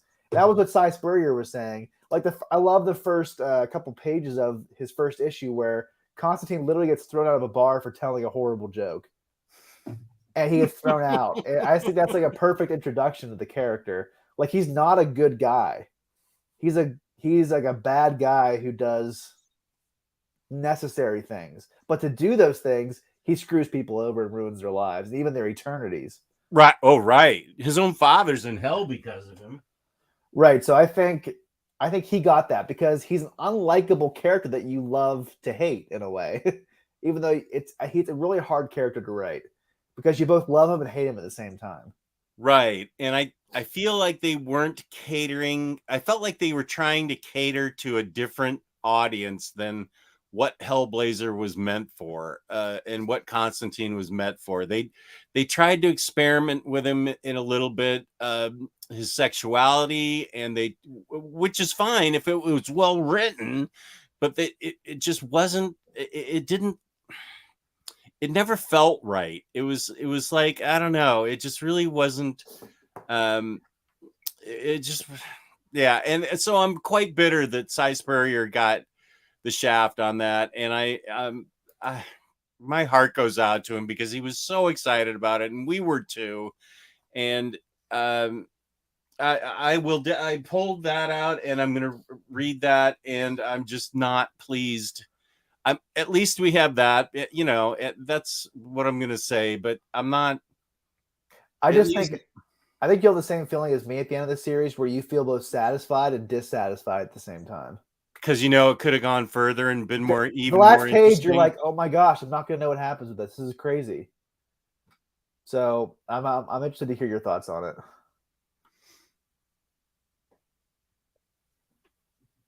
I think I have. I think I've just forgotten the second book completely. I don't think you read the second book. I think you remember. I remember you telling me you never read it.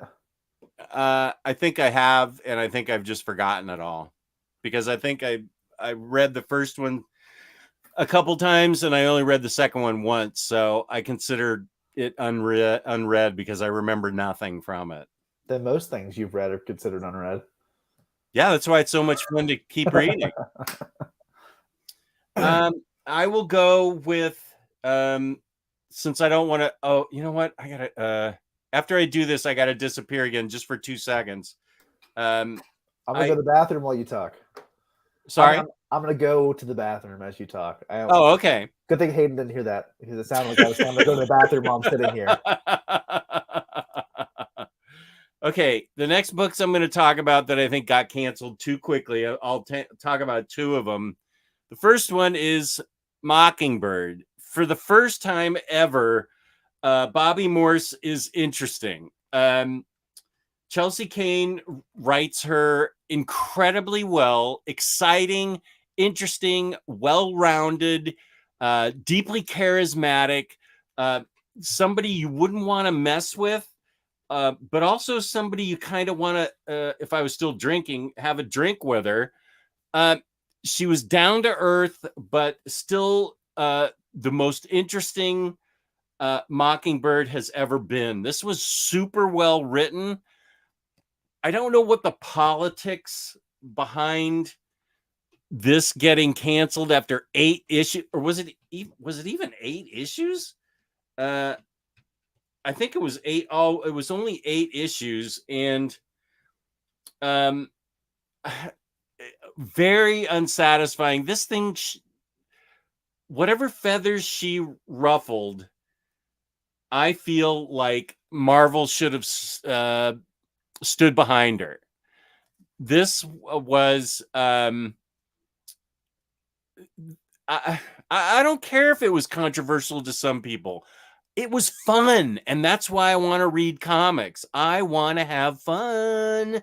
That's why comic books are the best hobby there is. You can collect a lot of things, but you can't read stamps or lunch boxes, or well, you can read some cereal boxes, but this is the collectible that you can read and have fun with. And this book was fun. It was super well. It was super interesting. It wasn't. I didn't see any kind of politicized message besides the big deal. My feminist agenda. I don't care. I just want a good book. So what if it's got this on the cover? It didn't even make it into the book. It was like a cover. So she just kicked ass, and I don't know why Marvel didn't back Chelsea Cain up on this. 8 issues was somebody got their tushy tussled and decided they had to. Never heard that before. They decided they had to rip it apart, and it stopped after 8 issues. That is ridiculous. And then this trade, the second one, is they give you a bunch of filler afterwards, and it's like New Avengers filler with Mockingbird in it, and it shows you, oh, Squirrel Girl. Oh, no wonder I didn't like this. But it should not have been canceled. She should have been given free reign to go ahead and just continue writing an interesting Mockingbird. They give her Mockingbird. Who cares about Mockingbird? The answer is no one, except they made her interesting. Chelsea Cain made her interesting for once, and it was a great comic. Only 8 issues, got canceled way too soon. I'm extremely pissed about it still. I could tell. Yes. And then I'm just going to talk. This wasn't canceled, but there haven't been, I guess it just didn't sell well enough to get another 5 issues written.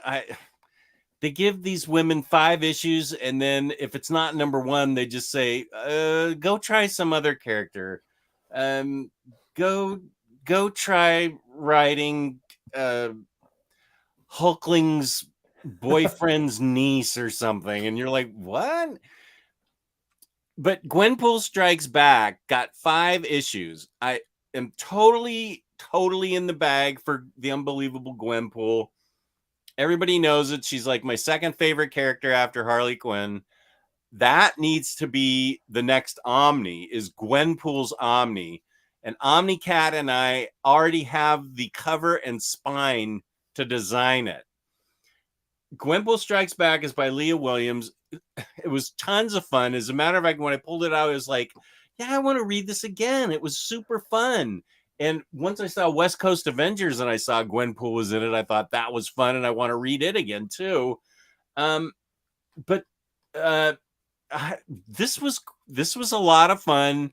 It didn't, as a matter of fact, Leah pleads for readers. Thank you for reading Gwenpool Strikes Back. Be sure to email officeeggs@marvel.com and let them know your thoughts.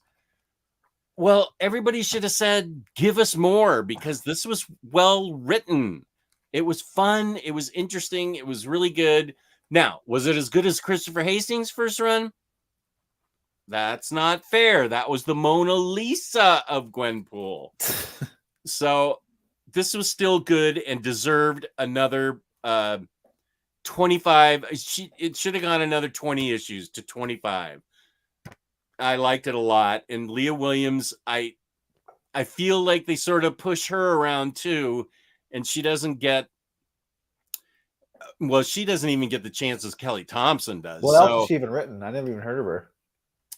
She's writing one of the X books right now that I'm waiting to be collected. One of a bajillion. Yeah.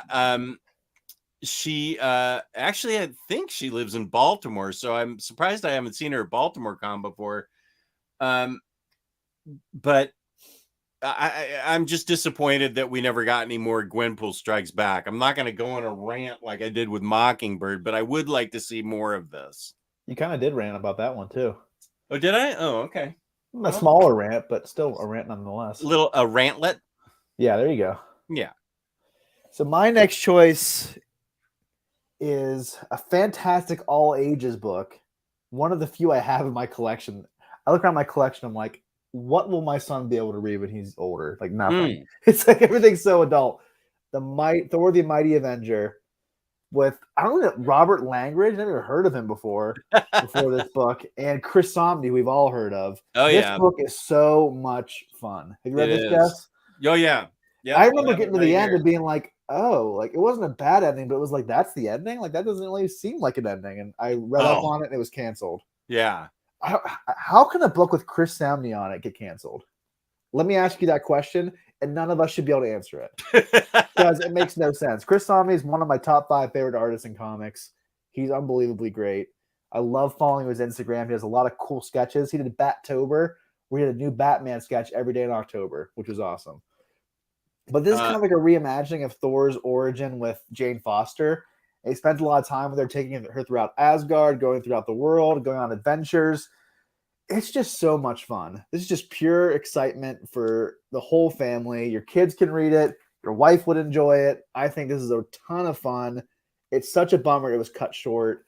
They had a lot more stories in the bag, I think. But I guess the sales just weren't there. Do you have that in digest form or no? I found it at Half Price Books in the regular form. Okay, so it's just one book in regular form? Yes. I have 2 digest size books. That's how I have it. So I have the better format right here. I was going to say I'm just joking, but I am technically right. Look at this comment. I am expecting a meme to be in my Instagram DM box right now. But this is another example of a really fun series that was cut short, probably because of sales, I'm guessing. I'm guessing the sales just weren't there. I don't know if Thor was as popular back then before Jason Aaron got his hands on it. That's when Thor really skyrocketed as one of the top Marvel characters. And not to say anything bad about Walter Simonson or other writers and artists, but I think Jason Aaron's run really brought Thor back into the conversation as being one of the best Marvel characters. The meme was there 5 minutes ago. Okay, let me check. Did you have the one about Jess saying you pulled it out? Wait a sec. I go to the bathroom while you talk. Sorry, I'm gonna go to the bathroom as you talk. I'm gonna go to the bathroom while you talk.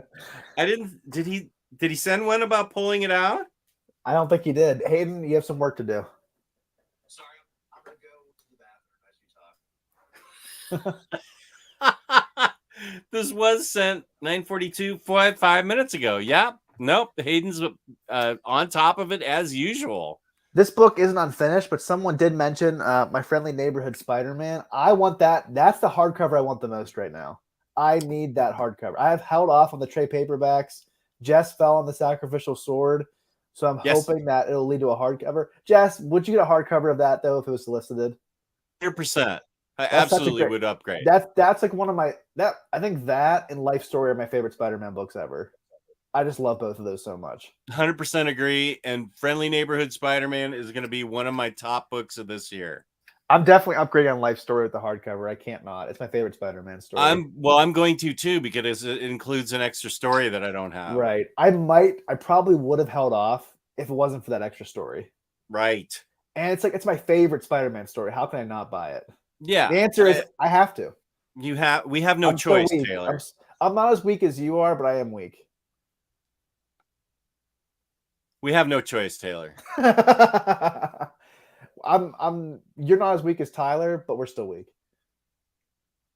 I don't know. Maybe he's the weakest. Yeah. Yeah, he is the weakest. Probably. Yeah. Yeah. No, he is definitely the weakest. He's not here, so I agree. By default, he's the weakest. My next book is more about the writer not finishing it. I don't know his status now, if he's in a position to finish it. My understanding is he's trying hard to mend fences, correct his behavior, see where he went wrong, and make it up to the people he's harmed. so it's I have no idea what the future is. I know this creator is actively trying to clean up the mess he admits he made. But before the mess got made, or during the mess, but before it came to light, he was famous for not finishing books. And I have two really good examples of this. I don't know how somebody does this. I'm not a writer, I'm not a creator, not an artist. But if I set out with an idea and the idea excites people enough that they buy it, and they buy it in droves and really like it, aren't I going to finish that story and make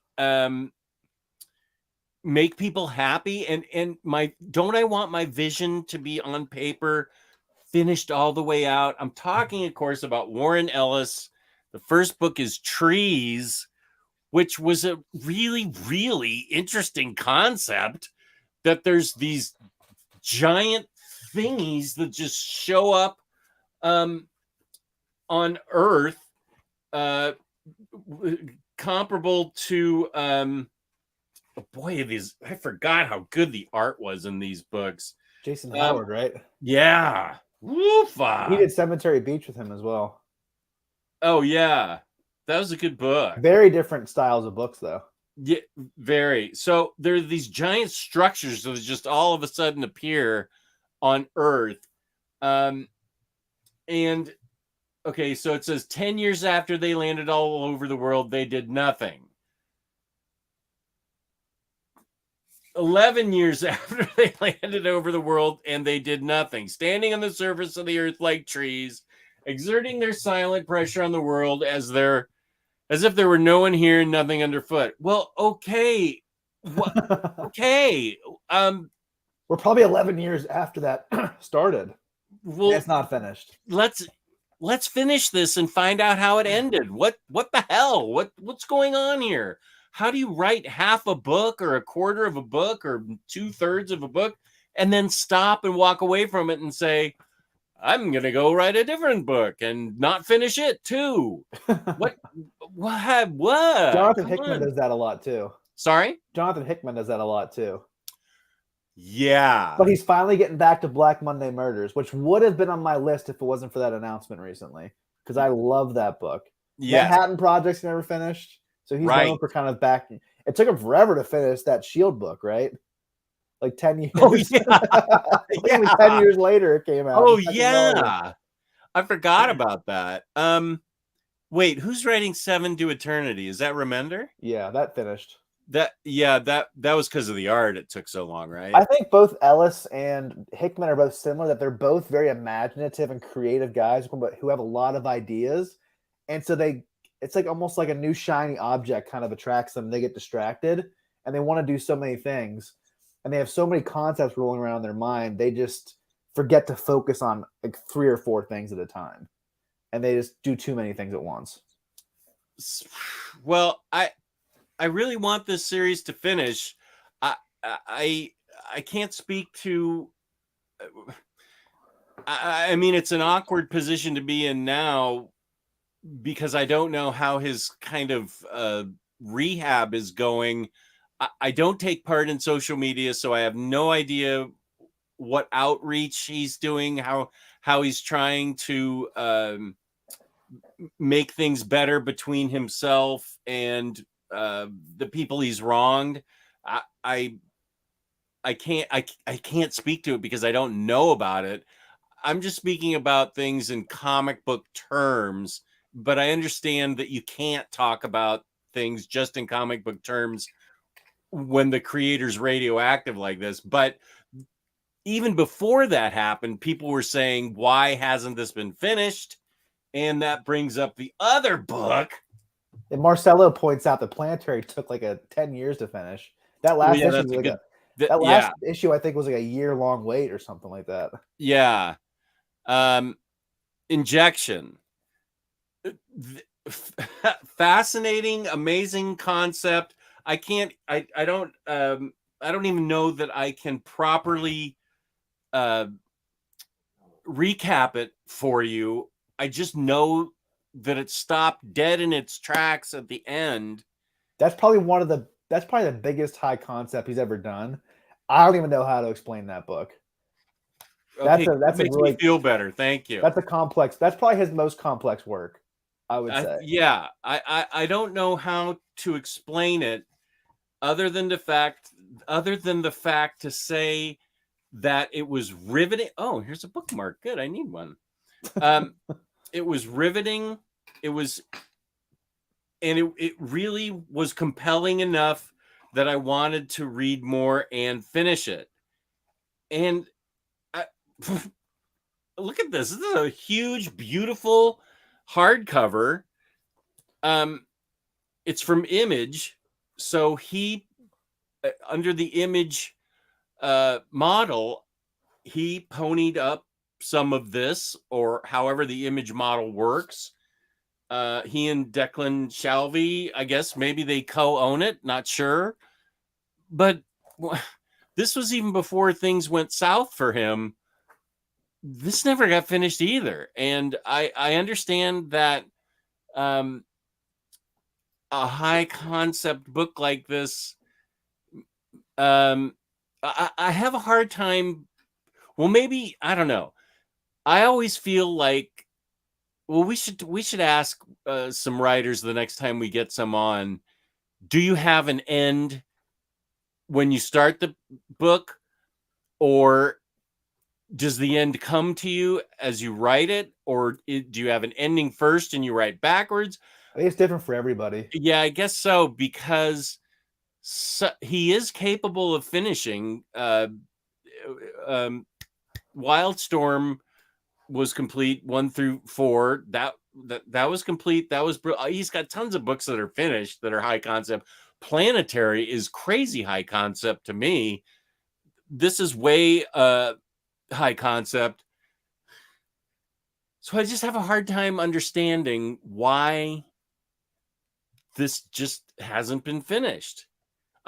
Now, there's another thing that you bring up that I forgot about, and that is he lost a ton of his stuff, almost all of his stuff, in a devastating fire, right? Or no, his computer crashed. My next two choices are a result of that, so I could speak to that a little bit. Desolation Jones and Fell. They're both fantastic crime books. Desolation Jones has J.H. Williams art. And there's a I think there's 6 issues in here, maybe 7. There's another issue that's just been orphaned that hasn't been finished. That arc hasn't been finished. All I have is the first trade. Man, this is a great series. Great Wildstorm character.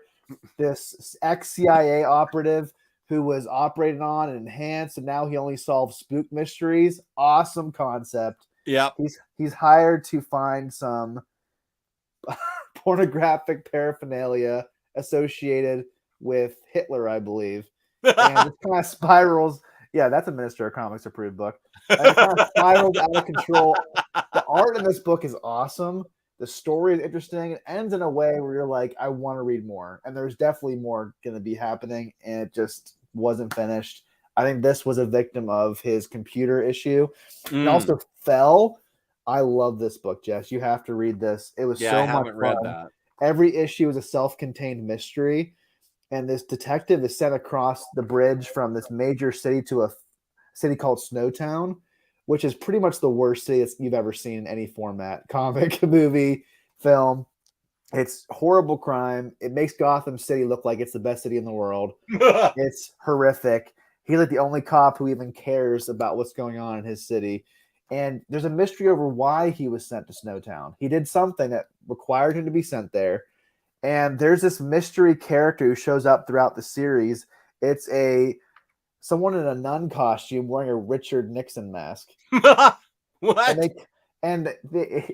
Richard Fell, I believe his name is. He has the best line where he sees this nun with the Richard Nixon mask by a gun. He says, "I don't know you and I hate you already." I said that to Jess, and that's like Jess's life motto. I don't know you and I hate you already. But I wasn't as annoyed by this as I was by Desolation Jones or by Injection, because every issue is a self-contained mystery and they're satisfying in their own way. And I definitely want there to be more. It's definitely the most like disturbing crime stories you'll ever read. Some really disturbing. So if you're really turned off by dark stories, if you're like Tyler Blunt and you just want to read Power Rangers, read TMNT, this isn't the book for you. But if you're as dark and twisted as me and Jess, you'll definitely really like this book. It was announced that they were going to complete it, but there was some controversy about that, and Image did take that back and say we're not going to finish this series until Warren Ellis has made amends, and we have evidence of that. And so again, me and Jess can't speak to what that looks like or what he's doing. I have no idea. I just know I enjoy these comics. Yeah, that's all that I know. And if you can enjoy these comics and it's ruined it for you, I totally support that. Yeah, but Jess and I are in the camp that we can still enjoy these books. And if he's made amends and Image is comfortable moving forward, I would love to read the end of Fell, and Jess would love to read the end of Trees. And Injection. So I think Desolation Jones is never going to come to fruition as a Wildstorm book. But I really have hope that Fell will finish and we'll finally figure out who the nun is in this story, because I want to see what happens with that. But the stories were just so inventive. The art was so interesting. I think you'd really enjoy it, Jess. I think did you finally find it in your collection? I think I know where it is. I've been everything's in disarray because my wife has been Christmas decorating, and so everything's been moved around so she can get to her Christmas decorations. So I believe I have that trade because of the cover is so familiar to me. So I need to dig where I think it is. And that reminds me, I need to order the New 52 World's Finest trades, which has nothing to do with anything except that I think it's in a box with the New 52 Earth 2 books. And that's where I think Fell is, and Earth 2 reminds me of World's Finest, which I still need to pick up. My favorite issue is whenever Fell was buying some clothes, and he opens up the dressing room. There's a guy in there with a suicide vest with his hand on the trigger. And he has to try to talk him down. That was a really great issue. Wow. There's just a lot. Every issue is a really interesting crime you've never seen before, and a crime novel or in a comic or a movie. It's really interesting stuff. Yeah, I know that we in one of our episodes a few weeks ago we talked about No Hero, and a couple of viewers wrote that I wouldn't be able to handle No Hero or that I would hate it. And I read it and I said, you guys need to read Strange Kiss. Which was a way more twisted. You sent me a picture that I was like, is that what I think it is? Is that is that a man giving birth to like a demon or something? I'm like, that's pretty disturbing. It was very disturbing, that whole first book. But you loved it though, right? Oh yeah. I've come to the realization that you can handle the darkest, most disturbing stuff as long as it's not too realistic. Yeah. That's what I've learned. You can like read the most wretched thing that's ever been conceived in the mind. Wait a second. I'm not Satan. Jess can comb through the dark web and feel comfortable. Oh, no. I don't even know how to access that. Come on. Don't start that. Hayden, get that meme? I'm just joking. No. Don't you dare, Hayden. I will ban you ever. But books like Eddie Gein or books like Unknown Soldier are the ones that make you uncomfortable. I do have trouble. I haven't. I kept Eddie Gein because I think I can reread it. I just haven't been able to finish Unknown Soldier yet. Because that did seem too realistic. Whereas overly blasphemous stuff is what gets me. Right, and I try to protect you from that stuff. And here's Comic Bound about Hickman. The Hickman book I most annoyed got left incomplete was Manhattan Projects. That was such a fun read. It only has enough material for 2 HCs, and the rest you have to pick up in paperback, which I believe I have right here. Yeah, I have 2 hardcovers and 2 trades, which reminds me of Spider-Gwen, how I had to finish that. I do want to read that series. It sounds really interesting, but it's not finished, so it makes me annoyed. Well, I felt like it did finish with number 6, right? Oh, did it? I thought it did. Maybe it did. I never read it. I just heard it was incomplete, but maybe I heard wrong. Oh, I think it's incomplete in hardcover.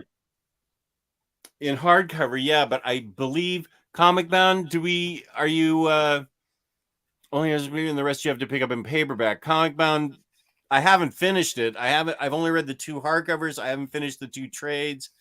Do these 2 trades finish it? Comic Bound?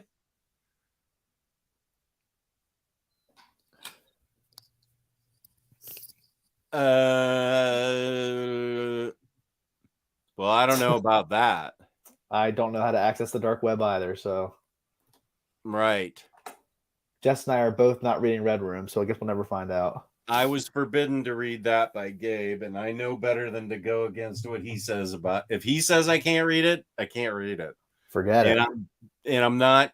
I'm pretty sure he told me I shouldn't read Stray Dogs either. And Farhan says that Cross by Ennis was uncomfortable for him. Uncomfortable? That's a word. Jess forbid me from trying that. Yeah. No way. I thank you, Comic Bound. I think Volume 6 was a mini series that they did after the main series, but I think that may have been left incomplete. That's what I've heard. I've heard that it's incomplete. Oh, heck. All right. Well, thank you, Comic Bound. I'm just glad he's finishing Black Monday Murders, and I'm hoping for a hardcover. I've held off on the trades.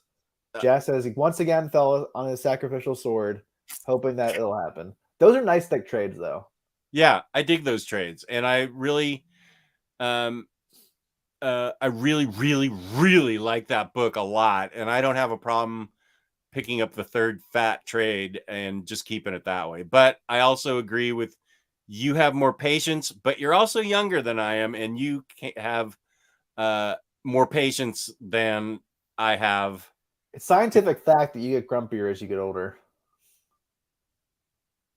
What's that got to do with my patience? I just want to read the books right away before I croak. Oh, I thought you said that I'm more patient than you because I'm younger. Well, no, you're more patient because you have more time to wait. Oh, okay. I thought you were telling me I'm just more patient because I'm younger. And I said, yeah, you probably get more impatient as you get older. Well, those are 2 different conversations, but yeah, okay. To both. Sure.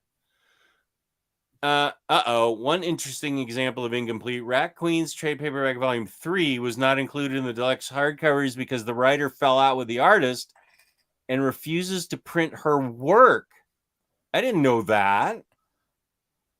Interesting. So I have to get trade paperback volume 3 to make sure it's complete. Wait a sec. So that means between volume 1 and 2, that means volume 3 is missing. So it's going to have a big chunk of, I don't remember being confused reading that. Please tell me it's not out of print and going for 150 on eBay or something. You have bad luck with volume 3s. My didn't I tell you my LCS found me that? Yeah, but I meant in general, it's hard. You've been having a hard time finding out volume 3s. Yes, it's always that odd number, the weird number, because after volume 1 gets printed, the sales numbers drop. I mean, the amount orders drop, amount ordered by the retailer drop, and therefore there are fewer of them. But it's almost always the middle ones, not even the last ones. Right. And Kate wanted me to let you know that she likes your shirt. Oh, Kate did? Yeah. I'll show it to Kate. We just watched that movie today. Here's the whole thing. I know him. T-shirt guy better not be watching. I told him I'd do it for him. I told him I'd get. Don't you dare. By Kate, I meant the T-shirt guy. I wanted me to let you know. That Volume 3 trade is available on Amazon UK, so hopefully you can find it. Okay, thanks, Comic Bound. Hello to Reaper, our bud. Am I Omnipup?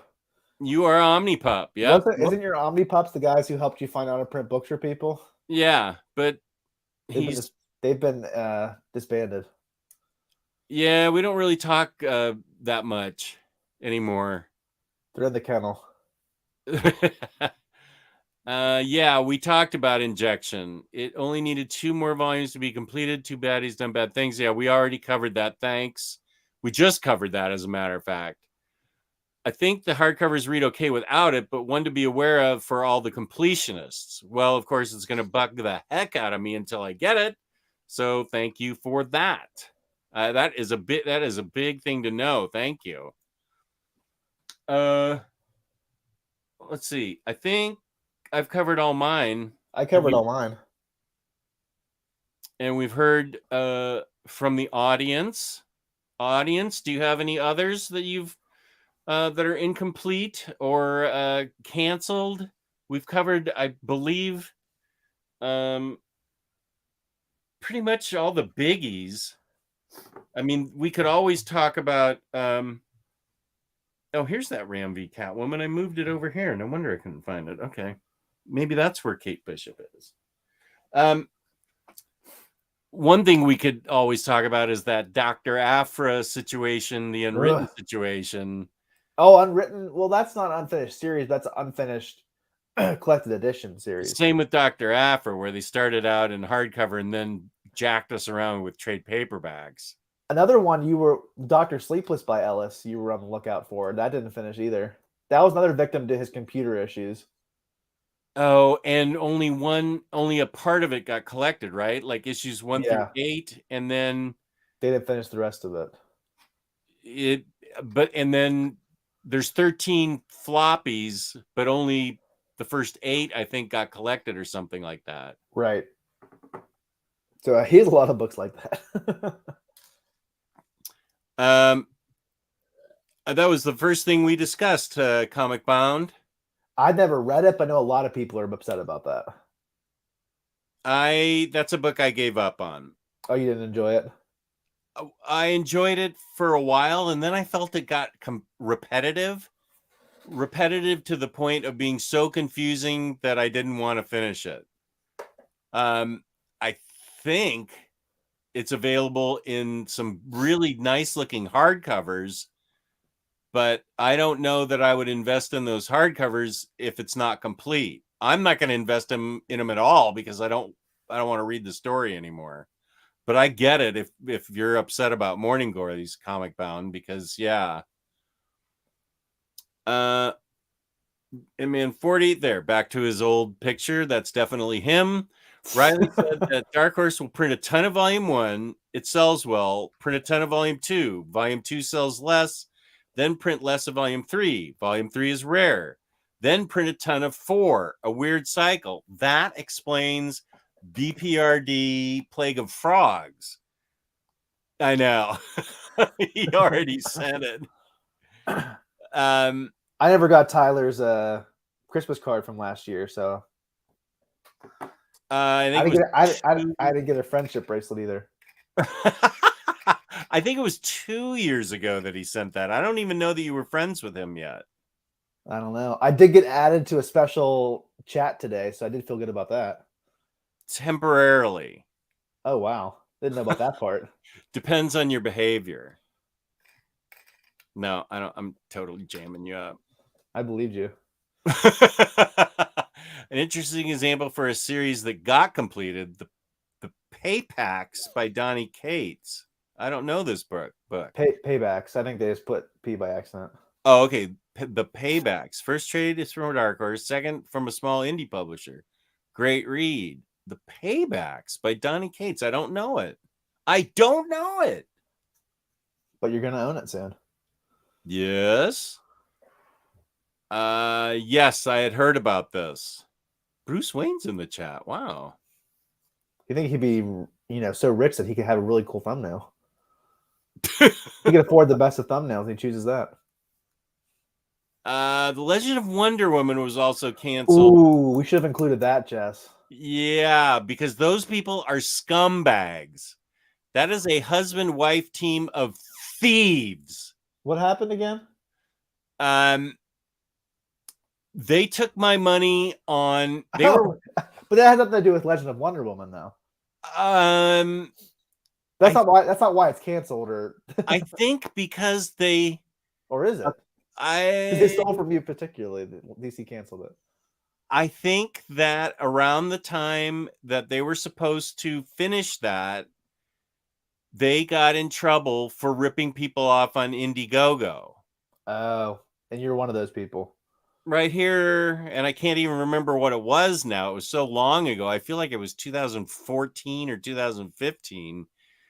But then they put out, after Legend of Wonder Woman, and they weren't allowed to continue it, then they put out a thing asking people for money because they were having trouble making ends meet because of the cancellation of Legend.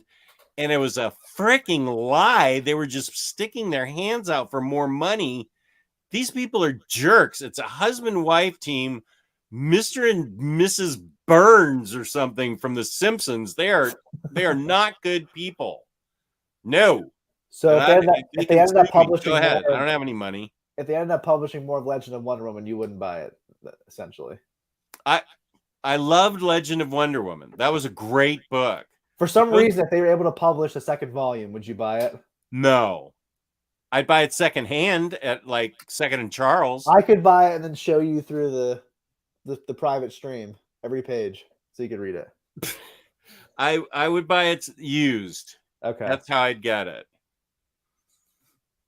Ellis covered, checked. Hickman covered, checked. Rucka covered, checked. How about Jason Aaron? We did talk about him a little bit. We talked about Southern Bastards and the problem with Jason Latour. I'm not sure what else he's done that hasn't been finished. Has he not? I'm not sure what else he's done that hasn't been finished. He finished Scalped. Yeah, I just haven't finished Scalped. He just wrapped up that Image series, Sea of Stars. Oh, yeah. So I'm not sure what else he hasn't finished. Do you have examples, Jose? Besides the one we talked about? Yeah, Dylan and Deliz. Hey, don't say their name or they can come after me. Oh, sorry. We're not talking about them. I'm just saying they ripped me off. Disposable Heroes is having trouble finding Savage Avengers 4 trade paperback. Is it out of print already? I feel like that's in my big stack outside the giant stack of shame. What's in your avatar there? Can you read that? Yeah, it looks like it's House of X, hardcover, Wolverine, Omnibus, giant size X-Men hardcover, Infinity hardcover, bunch of other stuff too. Neat. I hope Spencer decides to revisit Morning Glories. There's been teases that it might return. Maybe he'll do something at Substack.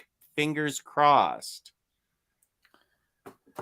Yeah, I really think unless there's some kind of extenuating circumstance, like a book was canceled, there's an illness, as one of the creators passes away, I think there's somewhat of an obligation to start what you finish. Unless there's an extenuating circumstance that makes sense. Do you know what I mean? Yeah. If you're just not finishing it because you're not finishing it, or maybe there's some scheduling issues, at least get it done at some point. Because people bought it in trade, they bought it in floppy. It's like I think there's an obligation when someone's put down money to read what you put out to finish it. I forgot that Madame Xanadu hadn't been finished. That was a good book. I haven't read The Marquis.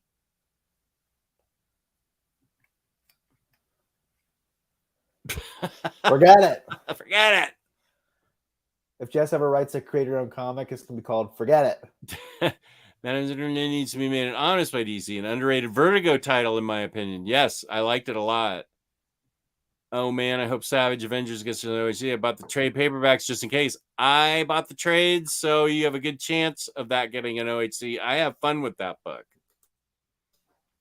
You never know. They did the hardcover for Conan by Jason Aaron. They never did a hardcover of the Savage Conan. That was like the sister series to it. But Savage Avengers, they might do it. Jazz Cabbage. How's it going? He was there for the cereal tasting. How you doing, Jazz? We can't talk about that comic crash line. Hopeful. The giant stack of shame. Most people wouldn't even imagine it's taller than you, Jess. It is taller than me. I said once it got taller than I was, I would file it. I need to take a picture for Instagram, and then I'll start filing it. Okay. I need to start filing some of my books. After Christmas comes, I'm going to finally fix my DC shelf and redo some of my indie comic shelves. I'm hoping to post those sometime soon on my Instagram. Let's see. And for Dark Horse Comics, with library editions, Hellboy completed, checked. Black Hammer ongoing, checked. Madman ongoing, checked. Hope Dark Horse strategize Grendel series in library edition next. Okay.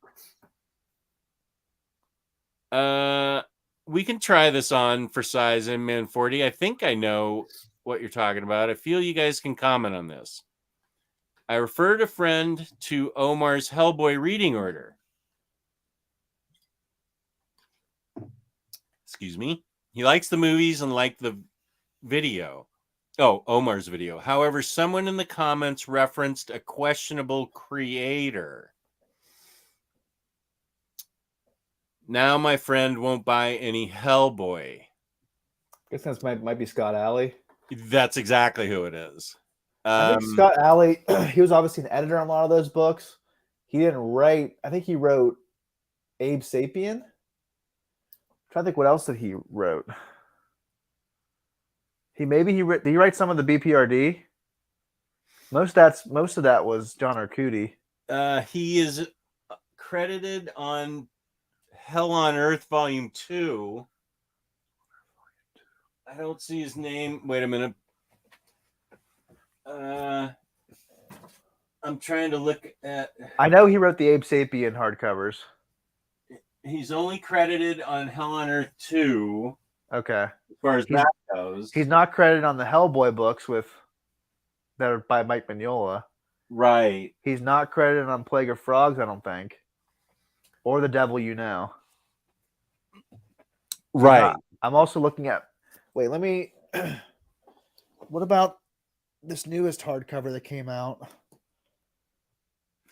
He's not credited on this one either. This is the most recent hardcover from Hellboy. Right. I don't see him on there. Yeah, there's another issue of what we were talking about earlier. It's everyone has their own lines in the sand for when they're going to stop buying books. If that's his, I totally support that. You have to do what makes you feel comfortable. If he is not comfortable buying those books, then he shouldn't. If it's... Well, there are two things at work at play here.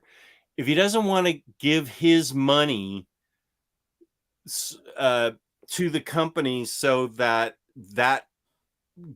person gets some of his money, you could buy it secondhand, and that way.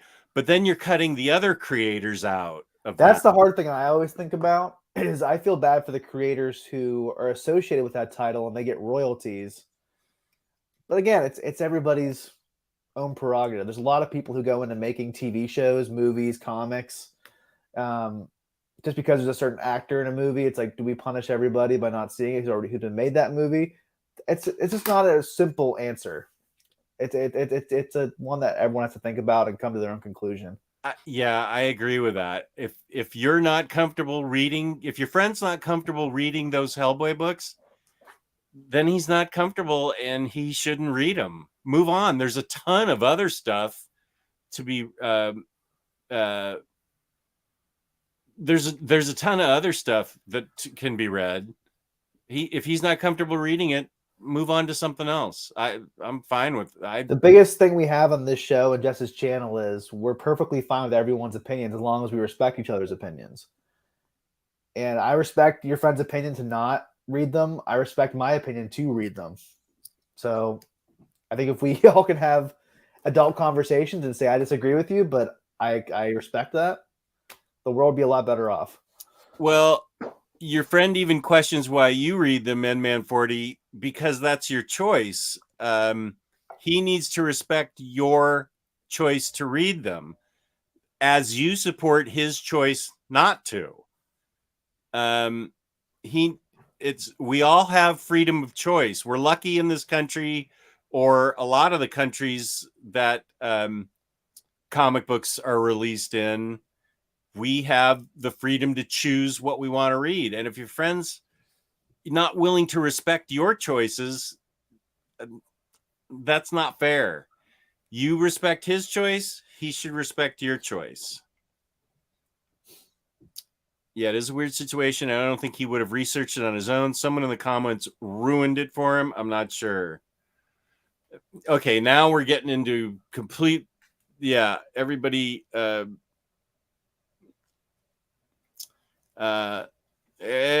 We pretty much said what we want to say on that subject. I don't want this to. We still need to talk about discontinued comics, which is. This bums me out. Also, Jess, I'm pretty sure Lumberjanes AC's got discontinued since they stopped at 45, I think, and the series goes till 75 from what I read online. Those Lumberjanes hardcovers are so cool. I think you're right, because what I've purchased since then is a couple of little trades. That's a bummer. I'll be right back. What's that? Oh, okay.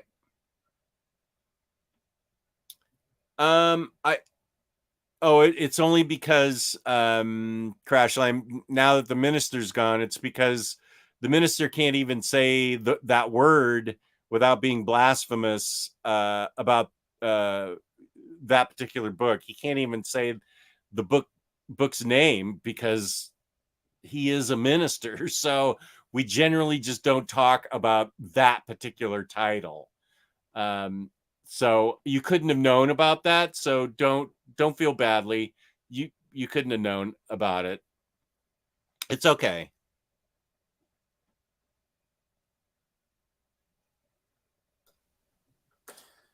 Well, I hope he gets over it too. No, I was referring to something else. It's not you, Man 40. I was referring to then we were starting to get into movies and actors and directors and stuff, and I didn't want to go off in that tangent of everybody that's canceled. We're trying to keep it to discontinued. You brought up a valid point, but I don't want it to get any further than this. There's just too many variables in it. Well, I need to get going. Okay. But it's been a lot of fun tonight. It has been. No, don't. No, and it's okay. You brought up a valid point, and it's totally fine. I just didn't want the chat to go any further with that line of thinking into things like movies and music and everything else. You had a completely valid point with a question. Don't worry about anything. I have no problem talking about what you and your friend are going through, because a lot of people are going through that with a lot of these creators. All of a sudden it's an issue, and so it's not on you at all. Please don't apologize. Bring up whatever you want, and we'll try and discuss it rationally. No sweat. Whoops, I thought I clicked that off. Well, you're here just in time to see the end credits, which will be, we're playing the Bat song again. Christopher, you kind of missed everything, and Morning Glory is just one of the things people are bummed about. If that's the first book we talked about. So this was a great and lively chat with a good conversation, as usual, with the Minister of Comics. Where can they find you on the internet? You can find me at Minister of Comics on Instagram. So I'd love to have some new follows after this. That'd be great. And you can find his address or whatever it is in the description. I put it in the description already. Well, yeah, it's there too. There. But it's also clickable in the description, as well as mine, Omnidogs_vault on Instagram, and you're on Omnidogs Vault on YouTube. Thank you, everybody, so much.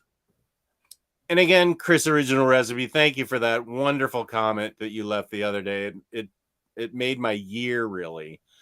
So please like us. Hit the like button, I meant. Please feel free to comment. Feel free to subscribe.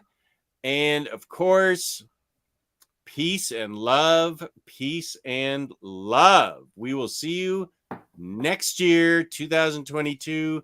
Have a great holiday season wherever you are. Peace and love. Peace and love.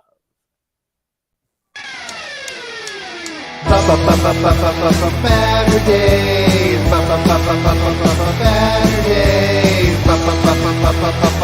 Baturdays. Omnidog in the miniature of comics. Talk forever, get right your ergonomics. Taking questions from the chat. With a name like that, you think they talk more about the bad. Baturdays. Baturdays.